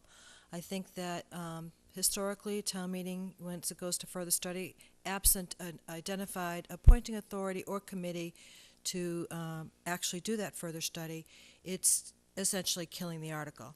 For a historical perspective, the 2010 article was submitted by the Charter Review Committee. It was a committee submitted article, and the one that was this past fall was not from a committee. Although the petitioners certainly can, it's public record, they can have access to any town meeting documents that they choose to have, and if there's research materials that Selectman Slavin and Attorney Bowen want to share, they're certainly welcome to those as well. But my opinion is this, that this board hasn't really got the authority to interfere with any of this, particularly since we are in the unique position of being the sewer commissioners, and I see that as a conflict. Mrs. Winslow? I really don't have anything to say. Thank you. So my intention, now that it's been discussed for 10 minutes, has been accomplished. I wasn't looking for a vote. I wasn't looking for an appointment. I was just looking to clear the air and allow citizens to know that this is not a dead issue, that they're certainly free to do whatever they wish with it. Thank you. Okay, so that brings us to the Town Council RFP discussion. This week, but my question was... Is that a donation of a laptop? He's leaving? I hope he finds a coink on his way. Are we going to discuss this tonight? Because we just received that big document last week, and... I was just gonna say that we were due to put this on the agenda the last week of December. Mrs. Winslow was out of town. We did get off, I forget, it was Wednesday or Thursday, Friday, an RFP that we took from, what was it, last year or a year or so ago?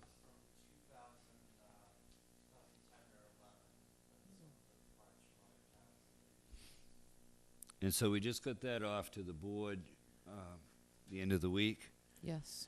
And I would be thinking, what I'd like to, I don't necessarily think that I want to go through that entire document. What I'd like to do is say that today's the 8th and have a timeline prior to February, what is that? No, January 31st. Okay. To have this completed. That gives us, what is it? Is it 14 days we have to post for this? So my timeline in my head was by the 31st, we would have the document completed. By Valentine's Day, we would have the posting completed, out, and responses back. And then that would give this board a full 1, 2, 3, 4, 5, 6, 7 weeks to have interviews and appoint a new town council. I think the appointment runs out the 28th of February, doesn't it? No, March 31st. Well, because the last time we did it, if you go back to the tapes and the records, the quotes were submitted over a holiday weekend, which I believe was the 3rd week in February. They were brought to us the following meeting. I don't think we met that particular week because we didn't used to meet on a holiday week. And we were told we had to make an appointment that night. I just laid out a timeline. I'm fine with your timeline. I just want to make sure that... I'm not looking at what was done in the past. I'm trying to get a final document by the 31st for Mr. Sullivan to post. It's 14 days, which comes back by the 14th. Schedule interviews, and we have 1, 2, 3, 4, 5, say 6 weeks to have interviews and make a selection. It just says annually in March on the bylaws. What? It just says annually, selectmen shall Right. annually in March appoint You have town until March council. 31st to So do it's this. anytime in March. Okay. No, I'm fine with that. I just, as I Does that said, work? that's fine with me. So the last gentlemen, Tuesday, please. just for the record, the last Tuesday in January is the 29th, which means that we have to have this ready to go by the 29th. Am I looking at the wrong calendar? We tried to tell you that. Not Bless you. listening. The dates remain the same Yes, for the most part. for the most part. By the last Tuesday in January, we'll have the, which is the 29th, 29th. submit the RFP to Mr. Foster, Mr. Sullivan for posting.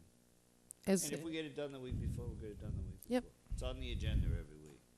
I would hope that next Tuesday night when we sit, that we go through most of it and just deal with any of the issues.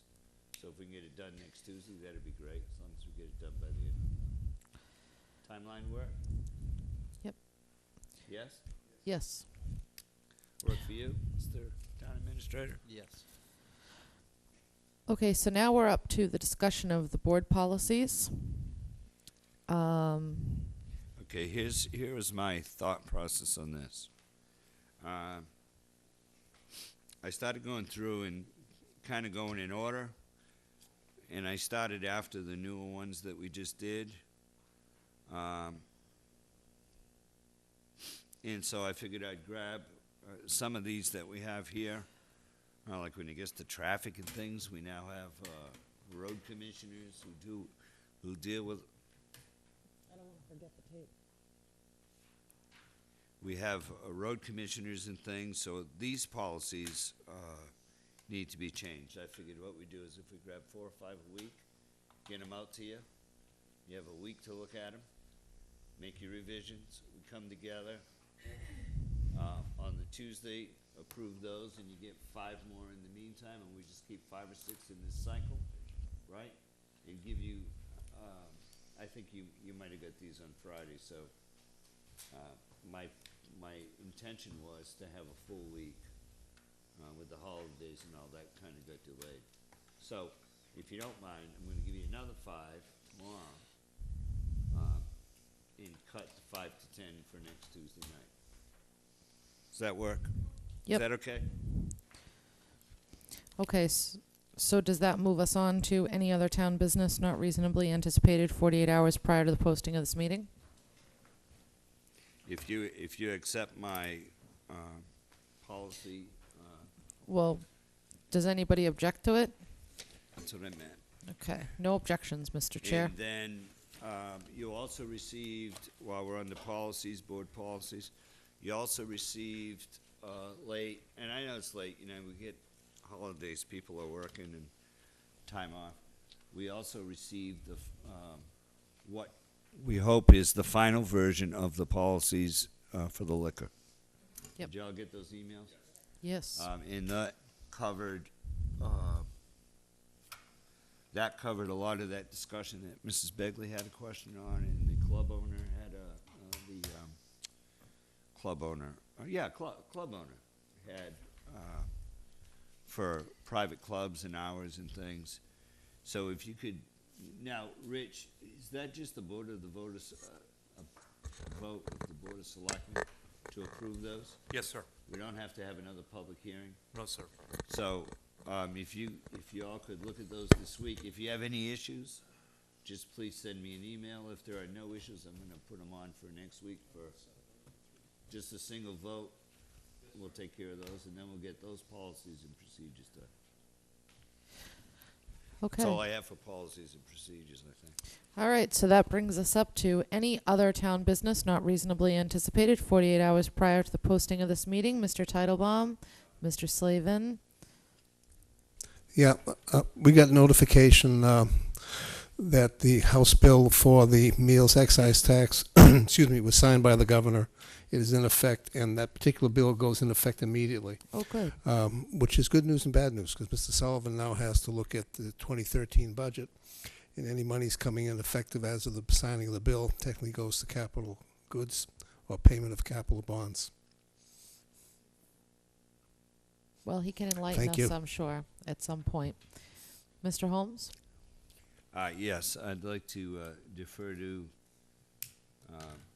Mrs. Begley, who's asked me for personal privilege time. Yes, well, Mrs. Begley was next on the list, so. Thank you. Thank you, Mr. Holmes. If the audience and the board will indulge me, we're starting a new year. It's 2013, and it's time for kind of reflection and resetting priorities. And to that end, for those that know me, my number one priority is God. My second priority should always be my family. And unfortunately, that has not been the case.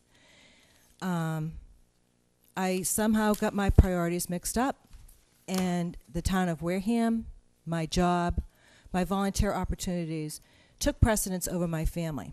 And I have made the decision with my family to restructure my priorities. And to that end, with great regret, I am announcing my resignation as a member of the Board of Selectmen.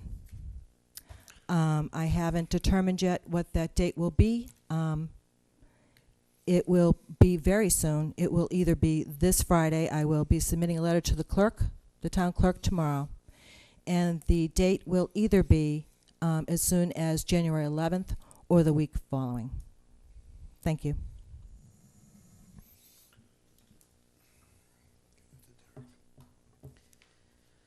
Mrs. Winslow? Well, I have to say that I do agree that our families do need to come first. And I'm sure this wasn't an easy decision to make for you. I do think that sometimes the people that see us in the food store or that watch us on TV don't necessarily realize that this isn't about 3 hours on a Tuesday night. This is 7 days a week, 24 hours a day, 365 days a year. And I'll miss you. But I certainly applaud your courage to restructure your priorities. And I hope that the message to the community isn't just a resignation. It's that all of us that sit up here do this because we love this community. But there are people sitting at home tonight without their mom, without their grandmother, without their dad, without their spouse. And they're giving up their time for you too. So it's been a pleasure to serve with you, Mrs. Begley. You've become a friend as well as a colleague. Nothing says we've accepted anything. Yeah, exactly. Town Administrator's Report, Mr. Sullivan. I guess we can finally say that. Yes. So keep that's- it brief. For real. I will. No. Do you have before you even start, do you have a date when we can schedule the Selectmen Finance Committee meeting?